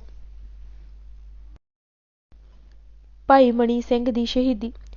ਸਿੱਖ ਇਤਿਹਾਸ ਦੇ ਪ੍ਰਸਿੱਧ ਲਿਖਾਰੀ ਅਤੇ ਪੰਥ ਪ੍ਰਕਾਸ਼ ਤਵਾਰੀਖ ਗੁਰੂ ਖਾਲਸਾ ਦੇ ਕਰਤਾ ਗਿਆਨੀ ਗਿਆਨ ਸਿੰਘ ਨੇ, ਜੋ ਭਾਈ ਮਣੀ ਸਿੰਘ ਜੀ ਦੇ ਪੜਪੋਤਾ ਸਨ, ਭਾਈ ਸਾਹਿਬ ਨੇ ਜੀਵਨ ਬਿਰਤਾਂਤ ਦੇ ਸ਼ਹਾਦਤ ਬਾਰੇ ਪੰਥ ਪ੍ਰਕਾਸ਼ ਵਿੱਚ ਬੜਾ ਸੋਹਣਾ ਵਿਸਥਾਰ ਦਿੱਤਾ ਹੈ। ਉਹ ਲਿਖਦੇ ਹਨ ਕਿ ਜਦ ਗੁਰੂ ਤੇਗ ਬਹਾਦਰ ਜੀ ਪਿੰਡ ਉਕਾਈ ਵਿਖੇ ਆ ਕੇ ਠਹਿਰੇ ਹੋਏ ਸਨ ਤਾਂ ਪਿੰਡ ਕੰਬੋਵਾਲ, ਜੋ ਸ਼ਹਿਰ ਸੁਨਾਮ ਦੇ ਲਾਗੇ ਸੀ, ਦਾ ਵਸਨੀਕ ਭਾਈ ਕੱਲਾ ਆਪਣੇ 2 ਪੁੱਤਰਾਂ ਮਣੀਆਂ ਅਤੇ ਨਿਗਾਈਏ ਨਾਲ ਲੈ ਕੇ ਗੁਰੂ ਮਹਾਰਾਜ ਨੂੰ ਮੱਥਾ ਟੇਕਣ ਆਇਆ। ਇਹ ਘਰਾਣਾ ਗੁਰੂ ਘਰ ਦਾ ਅਨੰਨ ਭਗਤ ਸੀ। ਦਸ਼ਮੇਸ਼ ਜੀ ਜਦ ਪਟਨੇ ਤੋਂ ਸ਼੍ਰੀ ਅਨੰਦਪੁਰ ਸਾਹਿਬ ਆ ਕੇ ਗੁਰੂ ਤੇਗ ਬਹਾਦਰ ਜੀ ਪਾਸ ਰਹਿਣ ਲੱਗੇ ਤਾਂ ਭਾਈ ਕੱਲਾ ਆਪਣੇ ਪੁੱਤਰ ਮਣੀਏ, ਜੋ ਪਿੱਛੋਂ ਭਾਈ ਮਣੀ ਸਿੰਘ ਨੂੰ ਨਾਲ ਲੈ ਕੇ ਗੁਰੂ ਜੀ ਦੇ ਦਰਸ਼ਨਾਂ ਨੂੰ ਆਇਆ। ਭਾਈ ਕੱਲਾ ਸਿੰਘ ਆਪਣੇ ਪੁੱਤਰ ਨੂੰ ਗੁਰੂ ਘਰ ਸੌਂਪ ਕੇ ਵਾਪਸ ਪਿੰਡ ਪਰਤ ਆਇਆ। ਮਣੀਏ ਦੀ ਉਮਰ ਉਸ ਵੇਲੇ 7 ਕੁ ਸਾਲ ਦੀ ਸੀ, ਭਾਵ ਦਸ਼ਮੇਸ਼ ਜੀ ਤੋਂ 2 ਸਾਲ ਵੱਡੀ। ਇਸ ਦੀ ਲਿਖਾਈ ਪੜ੍ਹਾਈ ਦਸ਼ਮੇਸ਼ ਜੀ ਦੇ ਨਾਲ ਹੀ ਹੋਈ। ਸੰਨ 1699 ਈਸਵੀ ਨੂੰ ਜਦ ਦਸ਼ਮੇਸ਼ ਜੀ ਨੇ ਖਾਲਸੇ ਦੀ ਸਿਰਜਣਾ ਕੀਤੀ ਤਾਂ ਅੰਮ੍ਰਿਤ ਛਕ ਕੇ ਮਣੀਆਂ ਵੀ ਮਣੀ ਸਿੰਘ ਬਣ ਗਿਆ। ਜਦ ਅਨੰਦਪੁਰ ਸਾਹਿਬ ਛੱਡਿਆ ਤਾਂ ਗੁਰੂ ਜੀ ਨੇ ਭਾਈ ਮਣੀ ਸਿੰਘ ਨੂੰ ਆਪਣੇ ਮਹਿਲਾਂ ਨਾਲ ਦਿੱਲੀ ਭੇਜ ਦਿੱਤਾ, ਜਿੱਥੇ ਉਹ ਉਹਨਾਂ ਦੀ ਸੇਵਾ ਵਿੱਚ ਰਹਿੰਦੇ ਰਹੇ। ਮੁਕਤਸਰ ਦੀ ਜੰਗ ਪਿੱਛੋਂ ਕਲਗੀਧਰ ਜੀ ਦਮਦਮੇ ਸਾਹਿਬ ਆ ਬਿਰਾਜੇ ਤਾਂ ਭਾਈ ਮਣੀ ਸਿੰਘ ਮਾਤਾ ਸੁੰਦਰ ਕੌਰ ਅਤੇ ਮਾਤਾ ਸਾਹਿਬ ਦੇਵਾ ਨੂੰ ਨਾਲ ਲੈ ਕੇ ਦਮਦਮੇ ਸਾਹਿਬ ਗੁਰੂ ਜੀ ਨੂੰ ਆ ਮਿਲੇ। ਇੱਥੇ ਜਦ ਦਸ਼ਮੇਸ਼ ਜੀ ਨੰਦੇੜ ਨੂੰ ਗਏ ਤਾਂ ਭਾਈ ਮਣੀ ਸਿੰਘ ਵੀ ਨਾਲ ਹੀ ਗਿਆ। ਮਹਾਰਾਜ ਦੇ ਜੋਤੀ ਜੋਤ ਸਮਾਉਣ ਤੋਂ ਕੁਝ ਦਿਨ ਪਹਿਲਾਂ ਹੁਕਮ ਪਾ ਕੇ ਮਾਤਾ ਸਾਹਿਬ ਦੇਵਾ ਅਤੇ ਮਾਤਾ ਸੁੰਦਰ ਕੌਰ ਜੀ ਨਾਲ ਦਿੱਲੀ ਆ ਗਿਆ। ਇੱਥੇ ਮਾਤਾਵਾਂ ਦੀ ਸੇਵਾ ਵਿੱਚ 13 ਸਾਲ ਰਿਹਾ। ਬੰਦਾ ਸਿੰਘ ਬਹਾਦਰ ਦੀ ਸ਼ਹਾਦਤ ਤੋਂ 5 ਕੁ ਸਾਲ ਪਿੱਛੋਂ ਜਦ ਤੱਤ ਖਾਲਸੇ ਅਤੇ ਬੰਦਈਆਂ ਵਿੱਚ ਝਗੜਾ ਬਹੁਤ ਵੱਧ ਗਿਆ ਤਾਂ ਇਸ ਦਾ ਨਿਬੇੜਾ ਕਰਨ ਲਈ ਮਾਤਾ ਸੁੰਦਰ ਕੌਰ ਜੀ ਨੇ 1721 ਈਸਵੀ ਨੂੰ ਇਹਨਾਂ ਨੂੰ ਸ਼੍ਰੀ ਹਰਿਮੰਦਰ ਸਾਹਿਬ ਦਾ ਗ੍ਰੰਥੀ ਥਾਪ ਕੇ ਅੰਮ੍ਰਿਤਸਰ ਭੇਜਿਆ ਅਤੇ ਕਿਹਾ ਕਿ ਸਿੱਖਾਂ ਵਿਚਕਾਰ ਪੈ ਚੁੱਕੇ ਝਗੜੇ ਨੂੰ ਮੁਕਾ ਦੇਵੇ। 1721 ਈਸਵੀ ਤੋਂ ਲੈ ਕੇ ਸ਼ਹਾਦਤ ਤੱਕ ਆਪ ਹਰਿਮੰਦਰ ਸਾਹਿਬ ਦੇ ਗ੍ਰੰਥੀ ਰਹੇ। ਸ਼੍ਰੀ ਗੁਰੂ ਗ੍ਰੰਥ ਸਾਹਿਬ ਦੇ ਅਰਥਾਂ ਅਤੇ ਵਿਆਖਿਆ ਦੀ ਮਰਿਆਦਾ ਭਾਈ ਸਾਹਿਬ ਤੋਂ ਹੀ ਚੱਲੀ ਹੈ। ਨਿਗਾਈਆਂ ਸਿੰਘਾਂ ਅਤੇ ਉਸ ਦਾ ਪਰਿਵਾਰ। ਨਿਗਾਈਆਂ ਸਿੰਘਾਂ ਪਿੱਛੇ ਪਿੰਡ ਕੈਬੋਵਾਲ ਹੀ ਰਹਿੰਦਾ ਸੀ। ਇੱਕ ਵਾਰ ਉਹ ਪਰਿਵਾਰ ਸਮੇਤ ਸ਼੍ਰੀ ਅੰਮ੍ਰਿਤਸਰ ਜੀ ਹਰਿਮੰਦਰ ਸਾਹਿਬ ਦੇ ਦਰਸ਼ਨਾਂ ਨੂੰ ਆਇਆ। ਉਸ ਦੇ 7 ਪੁੱਤਰਾਂ ਅਗੜ ਸਿੰਘ, ਥਰਾਜ ਸਿੰਘ, ਦਰਗਾਹ ਸਿੰਘ, ਰੁੱਗਾ ਸਿੰਘ, ਬਖਤ ਸਿੰਘ, ਸੁਜਾਨ ਸਿੰਘ ਨੇ ਇੱਥੇ ਭਾਈ ਮਣੀ ਸਿੰਘ ਜੀ ਦੀ ਜਥੇਦਾਰੀ ਵਿੱਚ ਅੰਮ੍ਰਿਤ ਛਕਿਆ।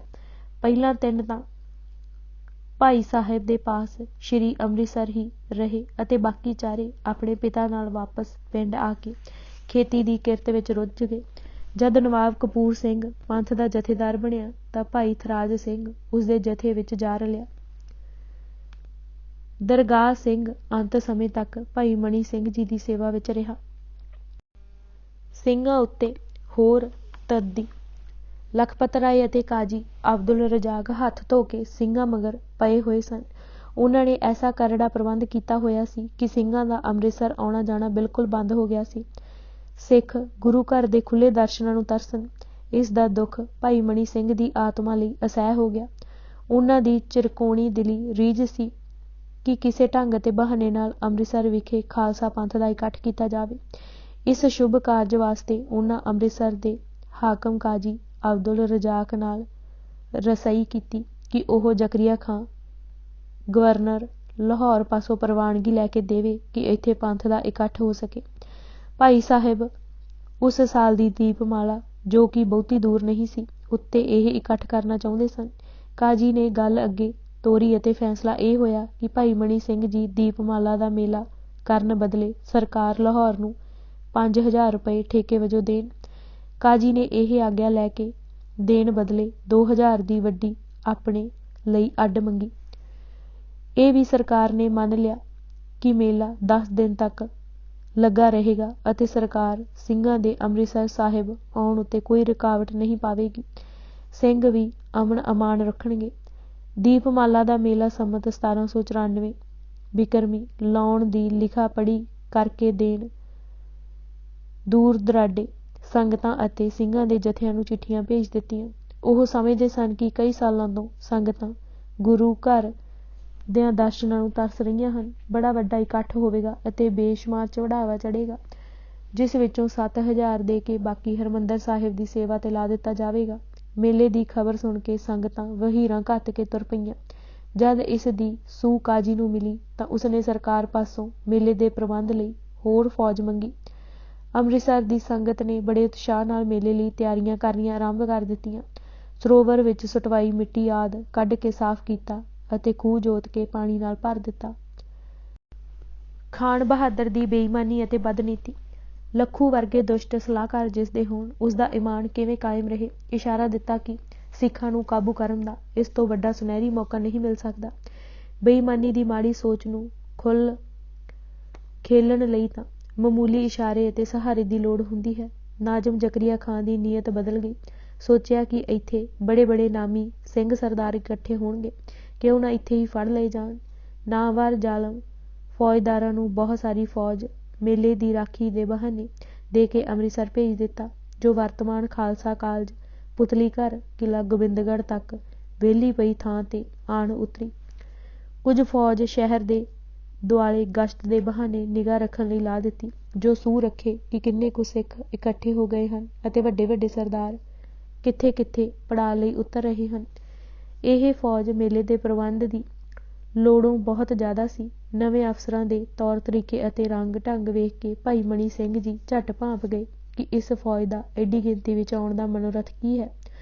ਉਹ ਝਟਪਟ ਚਿੱਠੀਆਂ ਲਿਖ ਕੇ ਸੰਗਤਾਂ ਦੇ ਅਤੇ ਰਾਠਾਂ ਸਿੰਘਾਂ ਨੂੰ ਭੇਜ ਦਿੱਤੀਆਂ ਕਿ ਅੰਮ੍ਰਿਤਸਰ ਸਾਹਿਬ ਮੇਲੇ ਲਈ ਕੋਈ ਨਾ ਆਵੇ। ਨਾ ਕੋਈ ਆਇਆ ਅਤੇ ਨਾ ਹੀ ਮੇਲਾ ਲੱਗਾ। ਫੌਜ ਅੱਖੀਆਂ ਟੱਡ ਕੇ ਵੇਖਦੀ ਹੀ ਰਹਿ ਗਈ।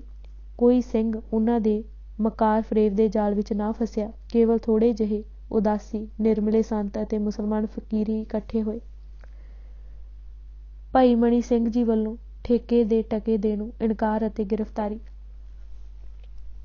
ਜਦ ਮੇਲੇ ਦੇ ਦਿਨ ਲੰਘ ਗਏ ਤਾਂ ਹਾਕਮਾਂ ਨੇ ਭਾਈ ਸਾਹਿਬ ਪਾਸੋਂ ਮੇਲੇ ਦੇ ਠੇਕੇ ਦੇ ਟਕੇ ਮੰਗੇ। ਭਾਈ ਸਾਹਿਬ ਜੀ ਨੇ ਦੋ ਟੁਕ ਜਵਾਬ ਦਿੱਤਾ ਕਿ ਮੇਲਾ ਤਾਂ ਤੁਹਾਡੇ ਹੀ ਦਿਲ ਦੇ ਖੋਟ ਨੇ ਨਹੀਂ ਲੱਗਣ ਦਿੱਤਾ। ਜਦ ਮੇਲਾ ਹੀ ਨਹੀਂ ਲੱਗਾ, ਚੜ੍ਹਾਵਾ ਨਹੀਂ ਚੜ੍ਹਿਆ, ਤੁਹਾਨੂੰ ਠੇਕਾ ਕਿੱਥੋਂ ਤਾਰੀਏ। ਕਾਜ਼ੀ ਅਬਦੁਲ ਰਜ਼ਾਕ ਆਪਣੀ ਵੱਡੀ ਨਾ ਮਿਲਣ ਤੇ ਬਹੁਤ ਔਖਾ ਸੀ। ਅੰਤ ਗਵਰਨਰ ਲਾਹੌਰ ਦੇ ਹੁਕਮ ਨਾਲ ਲਖਪਤ ਰਾਏ ਨੇ ਭਾਈ ਮਣੀ ਸਿੰਘ ਜੀ ਨੂੰ ਗ੍ਰਿਫਤਾਰ ਕਰ ਲਿਆ। ਲਾਹੌਰ ਲਿਜਾ ਕੇ ਖਾਨ ਬਹਾਦਰ ਦੇ ਪੇਸ਼ ਕੀਤਾ। ਇਹ ਘਟਨਾ ਸੰਨ 1795 ਬਿਕਰਮੀ ਦੀ ਹੈ। ਪੇਸ਼ੀ ਅਤੇ ਕਤਲ ਦਾ ਹੁਕਮ। ਜਦ ਭਾਈ ਮਣੀ ਸਿੰਘ ਨੂੰ ਜ਼ਕਰੀਆ ਖਾਂ ਦੇ ਪੇਸ਼ ਕੀਤਾ ਗਿਆ ਤਾਂ ਉਹਨਾਂ ਸਲਾਮ ਆਦਾਬ ਦੀ ਜਗ੍ਹਾ ਗੱਜ ਕੇ ਫਤਿਹ ਬੁਲਾਈ। ਸਾਰੇ ਦਰਬਾਰ ਵਿੱਚ ਥਲਕਾ ਮਚ ਪਿਆ। ਸੂਬੇਦਾਰ ਤਾਂ ਸੜ ਕੇ ਕੋਲੇ ਹੋ ਗਿਆ। ਟਕੇ ਤਾਰੇ ਨਹੀਂ, ਉੱਤੋਂ ਸਿੱਖ ਨਿਰਭੈਤਾ ਨਾਲ ਫਤਿਹ ਬੁਲਾਉਂਦਾ। ਕਾਜ਼ੀ ਅੱਡ ਤੜਫਿਆ, ਜਿਵੇਂ ਕਿਸੇ ਨੇ ਜਿਗਰ ਵਿੱਚ ਖੰਜਰ ਹੀ ਖੋਭ ਦਿੱਤਾ ਹੋਵੇ। ਪਿਆ ਲਾਵਲ ਪੜੇ। ਨਿਜ਼ਾਮ ਨੇ ਕਿਹਾ ਕਿ ਤੈਨੂੰ ਫਤਿਹ ਬੁਲਾਉਣ ਨੂੰ ਨਹੀਂ ਸੱਦਿਆ, ਠੇਕੇ ਦੀ ਸਰਕਾਰੀ ਰਕਮ ਅਦਾ ਕਰੋ। ਭਾਈ ਸਾਹਿਬ ਨੇ ਕਿਹਾ, ਜਦ ਤੁਸਾਂ ਬਿਲੋੜੀ ਬਹੁਤ ਸਾਰੀ ਫੌਜ ਭੇਜ ਕੇ ਮੇਲਾ ਲੱਗਣ ਹੀ ਨਹੀਂ ਦਿੱਤਾ ਤਾਂ ਸਾਥੋਂ ਇਹ ਟਕੇ ਕਾਹਦੇ ਮੰਗਦੇ ਹੋ। ਵਾਅਦਾ ਤੁਸੀਂ ਤੋੜੋ ਅਤੇ ਟਕੇ ਅਸੀਂ ਭਰੀਏ। ਅਸੀਂ ਇਹ ਨਜਾਇਜ਼ ਚੱਟੀ ਭਰਨੋਂ ਅਸਮਰੱਥ ਹਾਂ। ਠੇਕਾ ਨਹੀਂ ਭਰਨਾ ਤਾਂ ਦੀਨ ਕਬੂਲ ਕਰਕੇ ਸੁਰਖਰੂ ਹੋ ਜਾਓ, ਨਹੀਂ ਤਾਂ ਕਤਲ ਹੋਣ ਲਈ ਤਿਆਰ ਰਹੋ। ਭਾਈ ਸਾਹਿਬ ਨੇ ਗੱਲ ਨੂੰ ਬਿਲੇ ਲਾਉਣ ਲਈ ਕਿਹਾ, ਖਾਨ ਬਹਾਦਰ, ਤੈਥੋਂ ਪਹਿਲਾਂ ਤੇਰਾ ਬਾਪ ਦਲੇਰੇ ਜੰਗ, ਉਸ ਤੋਂ ਪਹਿਲਾਂ ਸੂਬੇਦਾਰ ਅਸਲਮ ਖਾਂ, ਦਿੱਲੀ ਦਾ ਬਾਦਸ਼ਾਹ ਬਹਾਦਰ ਸ਼ਾਹ, ਉਸਦੇ ਪੁੱਤ ਫਰਖਸ਼ੀਅਰ, ਮੌਜੂਦਾ ਬਾਦਸ਼ਾਹ ਮੁਹੰਮਦ ਸ਼ਾਹ, ਇਹ ਸਾਰੇ ਡਰਾਵਿਆਂ ਲਾਲਚਾਂ ਦਾ ਜ਼ੋਰ ਲਾ ਥੱਕੇ ਹੋ। ਅੱਗੇ ਕਦੇ ਕਿਸੇ ਸਿੱਖ ਨੇ ਜਾਨ ਬਚਾਉਣ ਬਦਲੇ ਆਪਣਾ ਧਰਮ ਤਿਆਗ ਕੇ ਦੀਨ ਕਬੂਲਿਆ ਹੈ? ਜੇ ਨਹੀਂ ਤਾਂ ਮੇਰੇ ਉੱਤੇ ਇਹ ਬੇਈਮਾਨੀ ਸਵਾਲ ਕਰਨ ਦਾ ਕੀ ਲਾਭ? ਸਿੱਖ ਧਰਮ ਤਿਆਗ ਕੇ ਜਿਉਣਾ ਲਾਹਨਤ ਸਮਝਦਾ ਹੈ। ਤੁਸੀਂ ਜੋ ਮਨ ਆਵੇ ਆਪਣੀ ਰੀਝ ਪੂਰੀ ਕਰੋ, ਮੈਂ ਹਰ ਤਰ੍ਹਾਂ ਤਿਆਰ ਹਾਂ। ਦਰਬਾਰ ਵਿੱਚ ਪਾਸ ਬੈਠੇ ਕਾਜ਼ੀਆਂ ਤੋਂ ਪੁੱਛਿਆ ਕਿ ਇਸ ਦੇ ਜੁਰਮ ਦੀ ਸਰਾ ਵਿੱਚ ਕੀ ਸਜ਼ਾ ਹੈ। ਉਸਨੇ ਕਿਹਾ ਕਿ ਇਸ ਨੇ ਸਰਕਾਰ ਦਾ ਠੇਕਾ ਨਹੀਂ ਤਾਰਿਆ, ਦਰਬਾਰ ਵਿੱਚ ਆ ਕੇ ਹਾਕਮ ਨੂੰ ਸਲਾਮ ਨਹੀਂ ਕੀਤੀ, ਸਗੋਂ ਕੁਫਰ ਦਾ ਕਲਮਾ ਬੋਲਿਆ ਹੈ। ਇਸ ਤੋਂ ਇਲਾਵਾ ਇਹ ਸਿੱਖਾਂ ਦਾ ਕਾਜ਼ੀ ਹੈ, ਸਿੰਘਾਂ ਨੂੰ ਇਸਲਾਮ ਦਾ ਮੁਕਾਬਲਾ ਕਰਨ ਲਈ ਉਪਦੇਸ਼ ਦੇ ਕੇ ਉਭਾਰਦਾ ਹੈ, ਇਸਲਾਮ ਦਾ ਵਾਧਾ ਰੁਕਦਾ ਹੈ। ਸ਼ਰ੍ਹਾਂ ਦਾ ਹੁਕਮ ਹੈ ਕਿ ਐਸੇ ਇਸਲਾਮ ਦੋਖੀ ਦੇ ਬੰਦ ਕੱਟ ਕੇ ਮਰਵਾਇਆ ਜਾਵੇ। ਇਸ ਗੱਲ ਦਾ ਜਦ ਲਾਹੌਰ ਦੇ ਸਿੱਖਾਂ ਨੂੰ ਪਤਾ ਲੱਗਾ ਤਾਂ ਉਹਨਾਂ ਝੱਟ-ਪੱਟ 5000 ਰੁਪਏ ਇਕੱਠੇ ਕਰ ਦੇਣ ਲਈ ਭਾਈ ਸਾਹਿਬ ਦੀ ਆਗਿਆ ਮੰਗੀ, ਤਾਂ ਉਹਨਾਂ ਨੇ ਸਾਫ਼ ਇਨਕਾਰ ਕਰ ਦਿੱਤਾ। ਕਿਹਾ ਕਿ ਅੱਜ ਤੁਸਾਂ ਛੁਡਾ ਲਵੋਗੇ, ਕੱਲ੍ਹ ਨੂੰ ਕਿਸੇ ਹੋਰ ਬਹਾਨੇ ਫੜ ਕੇ ਮਾਰ ਦੇਣਗੇ। ਇਹਨਾਂ ਦੀ ਨੀਅਤ ਫਿੱਟ ਗਈ ਹੈ, ਇਹਨਾਂ ਦੇ ਪਾਪ ਦਾ ਬੇੜਾ ਭਰ ਕੇ ਡੁੱਬਣਾ ਹੈ। ਇਹ ਮੇਰੇ ਸਰੀਰ ਨੂੰ ਕੱਟਣਾ ਚਾਹੁੰਦੇ ਹਨ, 100 ਵਾਰ ਕੱਟਣ, ਮੇਰੀ ਆਤਮਾ ਨੂੰ ਨਹੀਂ ਮਾਰ ਸਕਦੇ। ਰੱਬ ਦੇ ਰਾਹੇ ਸੱਚ ਤੇ ਪਹਿਰਾ ਦਿੰਦਿਆਂ ਜੇ ਇਹ ਵਿਨਾਸ਼ ਹੋਣ ਵਾਲੀ ਦੇ ਲੇਖੇ ਲੱਗ ਜਾਵੇ ਤਾਂ ਇਸ ਤੋਂ ਵੱਡੀ ਖੁਸ਼ਕਿਸਮਤੀ ਕੀ ਹੋ ਸਕਦੀ ਹੈ। ਸਗੋਂ ਤੁਸੀਂ ਅਰਦਾਸ ਕਰੋ ਅਤੇ ਮੈਨੂੰ ਹੌਸਲਾ ਦਿਓ ਕਿ ਮੇਰਾ ਮਨ ਅਡੋਲ ਰਹੇ, ਮੈਨੂੰ ਦੇਹ ਪੀੜਾਂ ਨਾ ਵਿਆਪੇ। ਇਹ ਸੁਣ ਕੇ ਸਭ ਸਤਿਗੁਰੂ ਦੇ ਸ਼ੁਕਰਾਨੇ ਵਿੱਚ ਵਾਹ-ਵਾਹ ਕਰ ਉੱਠੇ ਅਤੇ ਬੜੇ ਹੌਸਲੇ ਵਿੱਚ ਹੋ ਗਏ। ਜਦ ਜਲਾਦ ਨੂੰ ਤੀਜਾ ਹੁਕਮ ਪਹੁੰਚ ਚੁੱਕਿਆ ਸੀ ਕਿ ਉਹ ਭਾਈ ਸਾਹਿਬ ਨੂੰ ਦਿੱਤੇ ਫਤਵੇ ਅਨੁਸਾਰ ਕਤਲ ਕਰ ਦੇਵੇ, ਭਾਈ ਮਣੀ ਸਿੰਘ ਜੀ ਲੋਕਾਂ ਨੂੰ ਗੱਜ ਕੇ ਫਤਿਹ ਬੁਲਾ ਕੇ ਆਪ ਹੀ ਜਲਾਦ ਦੇ ਅੱਡੇ ਉੱਤੇ ਜਾ ਬੈਠਾ। ਇਹ ਖੂਨੀ ਕਾਰਾ ਨਖਾਸ ਚੌਂਕ ਵਿੱਚ ਕੀਤਾ ਗਿਆ।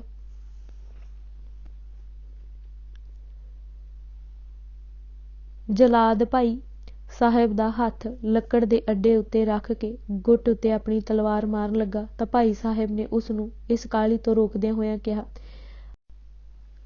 ਆਪਣੇ ਮਾਲਕ ਦੇ ਹੁਕਮ ਦੀ ਸਹੀ ਤਾਮੀਲ ਕਰੋ, ਤੈਨੂੰ ਮੇਰੇ ਬੰਦ ਕੱਟਣ ਦਾ ਹੁਕਮ ਹੋਇਆ ਹੈ। ਧਿਆਨ ਨਾਲ ਵੇਖ, ਗੁੱਟ ਤੋਂ ਅੱਗੇ ਹੱਥ ਦੀਆਂ ਉਂਗਲਾਂ ਹਨ ਅਤੇ ਹਰ ਉਂਗਲ ਦੇ 3-3 ਜੋੜ ਹਨ। ਮਾਲਕ ਦੀ ਆਗਿਆ ਅਨੁਸਾਰ ਤੂੰ ਇੱਕ ਜੋੜ ਵੱਖ-ਵੱਖ ਕਰਨਾ ਹੈ।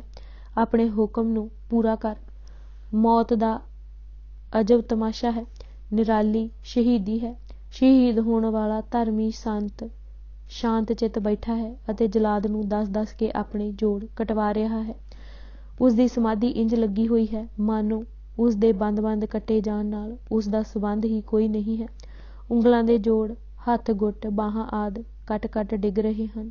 ਖੂਨ ਦੇ ਫੁਹਾਰੇ ਛੁੱਟ ਰਹੇ ਹਨ। ਧਰਤੀ ਲਾਲੋ ਲਾਲ ਹੋ ਗਈ ਹੈ। ਇਹ ਨਿਰਦਈ ਕਾਰਾ ਵੇਖ ਕੇ ਜੁੜੀ ਖਲਕਤ ਦਾ ਹਰ ਦਰਦੀ ਦਿਲ ਤੜਫ ਉੱਠਿਆ, ਕੁਰਲਾ ਉੱਠਿਆ। ਆਖਰੀ ਵਾਰ ਇਹ ਧਰਮਵੀਰ ਦੀ ਧੌਣ ਉੱਤੇ ਹੋਇਆ। ਸਿਰ ਧੜ ਨਾਲੋਂ ਵੱਖ ਹੋ ਗਿਆ। ਥਰਾਜ ਸਿੰਘ ਅਤੇ ਲਾਹੌਰ ਵਾਸੀ ਸਿੱਖਾਂ ਨੇ ਭਾਈ ਸਾਹਿਬ ਦੇ ਟੋਟੇ ਹੋਈ ਦੇਹ ਨੂੰ ਇਕੱਠਾ ਕਰਕੇ ਇਸ਼ਨਾਨ ਕਰਵਾ ਕੇ ਕਿਲ੍ਹੇ ਦੇ ਚੜ੍ਹਦੇ ਦਰਵਾਜ਼ਿਓਂ ਬਾਹਰ ਸੰਸਕਾਰ ਕੀਤਾ। ਜਿਸ ਦਿਨ ਭਾਈ ਸਾਹਿਬ ਦੀ ਸ਼ਹਾਦਤ ਹੋਈ ਉਹ ਮੱਘਰ ਸੁਦੀ 5 1795 ਬਿਕਰਮੀ 1738 ਈਸਵੀ ਦਾ ਦਿਨ ਸੀ। ਸਿੰਘਾਂ ਵਿੱਚ ਰੋ। ਇਹ ਸ਼ਹੀਦੀ ਸਿੰਘਾਂ ਦੇ ਸੀਨੇ ਸੱਲ ਕਰ ਗਈ। ਦਿਲਾਂ ਅੰਦਰ ਬੜਾ ਰੋਹ ਪੈਦਾ ਹੋ ਗਿਆ। ਹਰ ਸਿੱਖ ਦੇ ਦਿਲ ਵਿੱਚ ਭਾਈ ਸਾਹਿਬ ਵਾਸਤੇ ਅਥਾਹ ਪਿਆਰ ਅਤੇ ਬੇਉੜਕੀ ਸ਼ਰਧਾ ਸੀ। ਦਿਲਾਂ ਵਿੱਚ ਦੱਬੀ ਅੜਕ ਭੜਕ ਉੱਠੀ। ਸਮਝੋ ਝੱਲ ਨੂੰ ਅੱਗ ਲੱਗ ਗਈ। ਭਾਈ ਸਾਹਿਬ ਦੇ ਕਾਤਲਾਂ ਨੂੰ ਸੋਧਣਾ। ਇਹ ਸਾਰੇ ਖੂਨੀ ਸਾਕੇ ਦਾ ਜ਼ਿੰਮੇਵਾਰ ਕਾਜ਼ੀ ਅਬਦੁਲ ਰਜ਼ਾਕ ਸੀ। ਮੇਲੇ ਦਾ ਵਾਅਦਾ ਕਰਕੇ ਫੌਜ ਸਦਵਾ ਮੇਲਾ ਨਾ ਲੱਗਣ ਦੇਣ ਵਿੱਚ ਵੀ ਉਸ ਦਾ ਹੀ ਹੱਥ ਸੀ। ਭਾਈ ਸਾਹਿਬ ਦੀ ਗ੍ਰਿਫਤਾਰੀ ਵੇਲੇ ਲਖਪਤ ਵੀ ਉਸ ਦੇ ਨਾਲ ਸੀ। ਬੰਦ ਕੱਟਣ ਦੀ ਸਜ਼ਾ ਉਸਨੇ ਆਪਣੀ ਨਿਗਰਾਨੀ ਵਿੱਚ ਭੁਗਤਾਈ ਸੀ। ਕੁਝ ਸਮਾਂ ਪਾ ਕੇ ਜਦ ਸਿੰਘਾਂ ਦਾ ਜ਼ੋਰ ਪੈ ਗਿਆ ਤਾਂ ਸਿੰਘਾਂ ਨੇ ਉਸ ਦਾ ਜੱਦੀ ਪਿੰਡ ਅਲੀਗੜ੍ਹ ਨੂੰ ਉਜਾੜ ਕੇ ਉਸ ਦਾ ਨਾਂ ਅਕਾਲਗੜ੍ਹ ਰੱਖਿਆ। ਕਾਜ਼ੀ ਅਬਦੁਲ ਰਜ਼ਾਕ ਨੂੰ ਭਾਈ ਮਣੀ ਸਿੰਘ ਦੇ ਭਤੀਜੇ ਸਰਦਾਰ ਅੜਗ ਸਿੰਘ ਨੇ ਫੜ ਕੇ ਉਸੇ ਤਰ੍ਹਾਂ ਹੀ ਬੋਟੀ ਕੀਤਾ। ਫਤਵਾ ਦੇਣ ਵਾਲਾ ਕਾਜ਼ੀ ਵੀ ਸਿੰਘਾਂ ਨੂੰ ਬਹੁਤ ਰੜਕਦਾ ਸੀ। ਇਸ ਦਾ ਘਰ ਮੁਜੰਗਾ ਵਿਖੇ ਲਾਹੌਰ ਸ਼ਹਿਰ ਵਿੱਚ ਸੀ। ਥਰਾਜ ਸਿੰਘ ਨੇ ਇਸ ਦੇ ਘਰ ਵਿੱਚ ਜਾ ਕੇ ਇਸ ਦੀ ਕੁਟੁੰਬ ਸਮੇਂ ਅਲਖ ਮੁਕਾਈ। ਲਖਪਤ ਅਤੇ ਜ਼ਕਰੀਆ ਖਾਂ ਤੇ ਵੀ ਸਿੰਘਾਂ ਦੀ ਅੱਖ ਸੀ। ਜ਼ਕਰੀਆ ਖਾਂ ਤਾਂ ਸਿੰਘਾਂ ਦੇ ਪੰਜੇ ਵਿੱਚ ਨਾ ਆਇਆ, ਪਰ ਭਾਈ ਸਾਹਿਬ ਦੀ ਸ਼ਹਾਦਤ ਤੋਂ 13-14 ਸਾਲ ਪਿੱਛੋਂ ਲਖਪਤ ਰਾਏ ਸਿੰਘਾਂ ਦੇ ਅੜਿੱਕੇ ਆ ਗਿਆ। ਬੁਰੀ ਤਰ੍ਹਾਂ ਜਲੀਲ ਕਰਕੇ ਅਤੇ ਤਰਸਾ ਕੇ ਉਸਨੂੰ ਮਾਰਿਆ ਗਿਆ।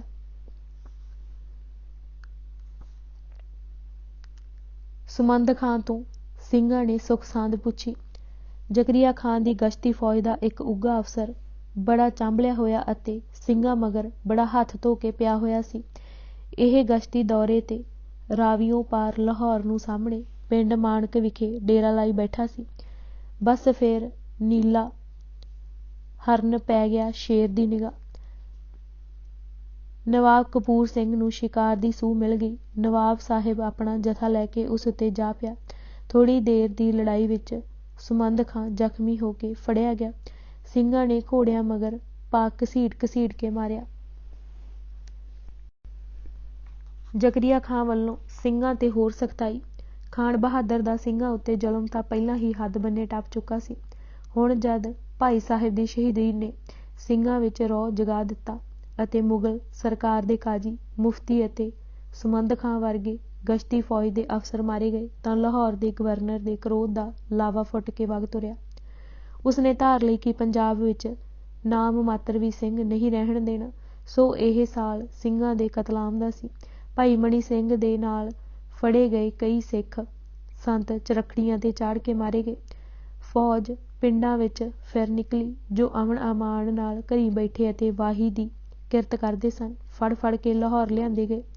ਇਹੋ ਦੋਸ਼ ਕਿ ਤੁਸੀਂ ਸਿੱਖ ਹੋ, ਜਦ ਇਸਲਾਮ ਧਾਰਨ ਕਰਕੇ ਜਾਨ ਬਚਾ ਲੈਣ ਦਾ ਲਾਲਚ ਉਹਨਾਂ ਠੁਕਰਾ ਦਿੱਤਾ ਤਾਂ ਅਕਹਿ ਅਤੇ ਅਸਹਿ ਤਰੀਕੇ ਦੇ ਕੇ ਕਤਲ ਕੀਤੇ ਗਏ।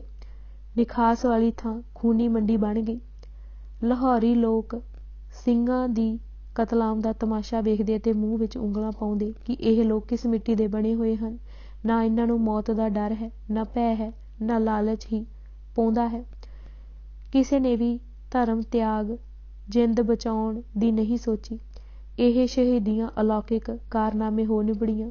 ਦੂਰ ਨੇੜੇ ਜਿੱਥੇ ਇਹ ਖਬਰਾਂ ਪਹੁੰਚੀਆਂ, ਸਿੰਘ ਸੁਣ ਕੇ ਪੂਰੀ ਤਰ੍ਹਾਂ ਭੜਕ ਉੱਠੇ। ਅੱਜ ਅਸੀਂ ਭੂਰਿਆਂ ਵਾਲੇ ਰਾਜੇ ਕੀਤੇ ਕਿਤਾਬ ਦੇ 269 ਪੰਨੇ ਪੜ੍ਹ ਚੁੱਕੇ ਹਾਂ। ਬਾਕੀ ਦੀ ਕਿਤਾਬ ਅਸੀਂ ਅਗਲੇ ਭਾਗ ਵਿੱਚ ਪੜ੍ਹਾਂਗੇ।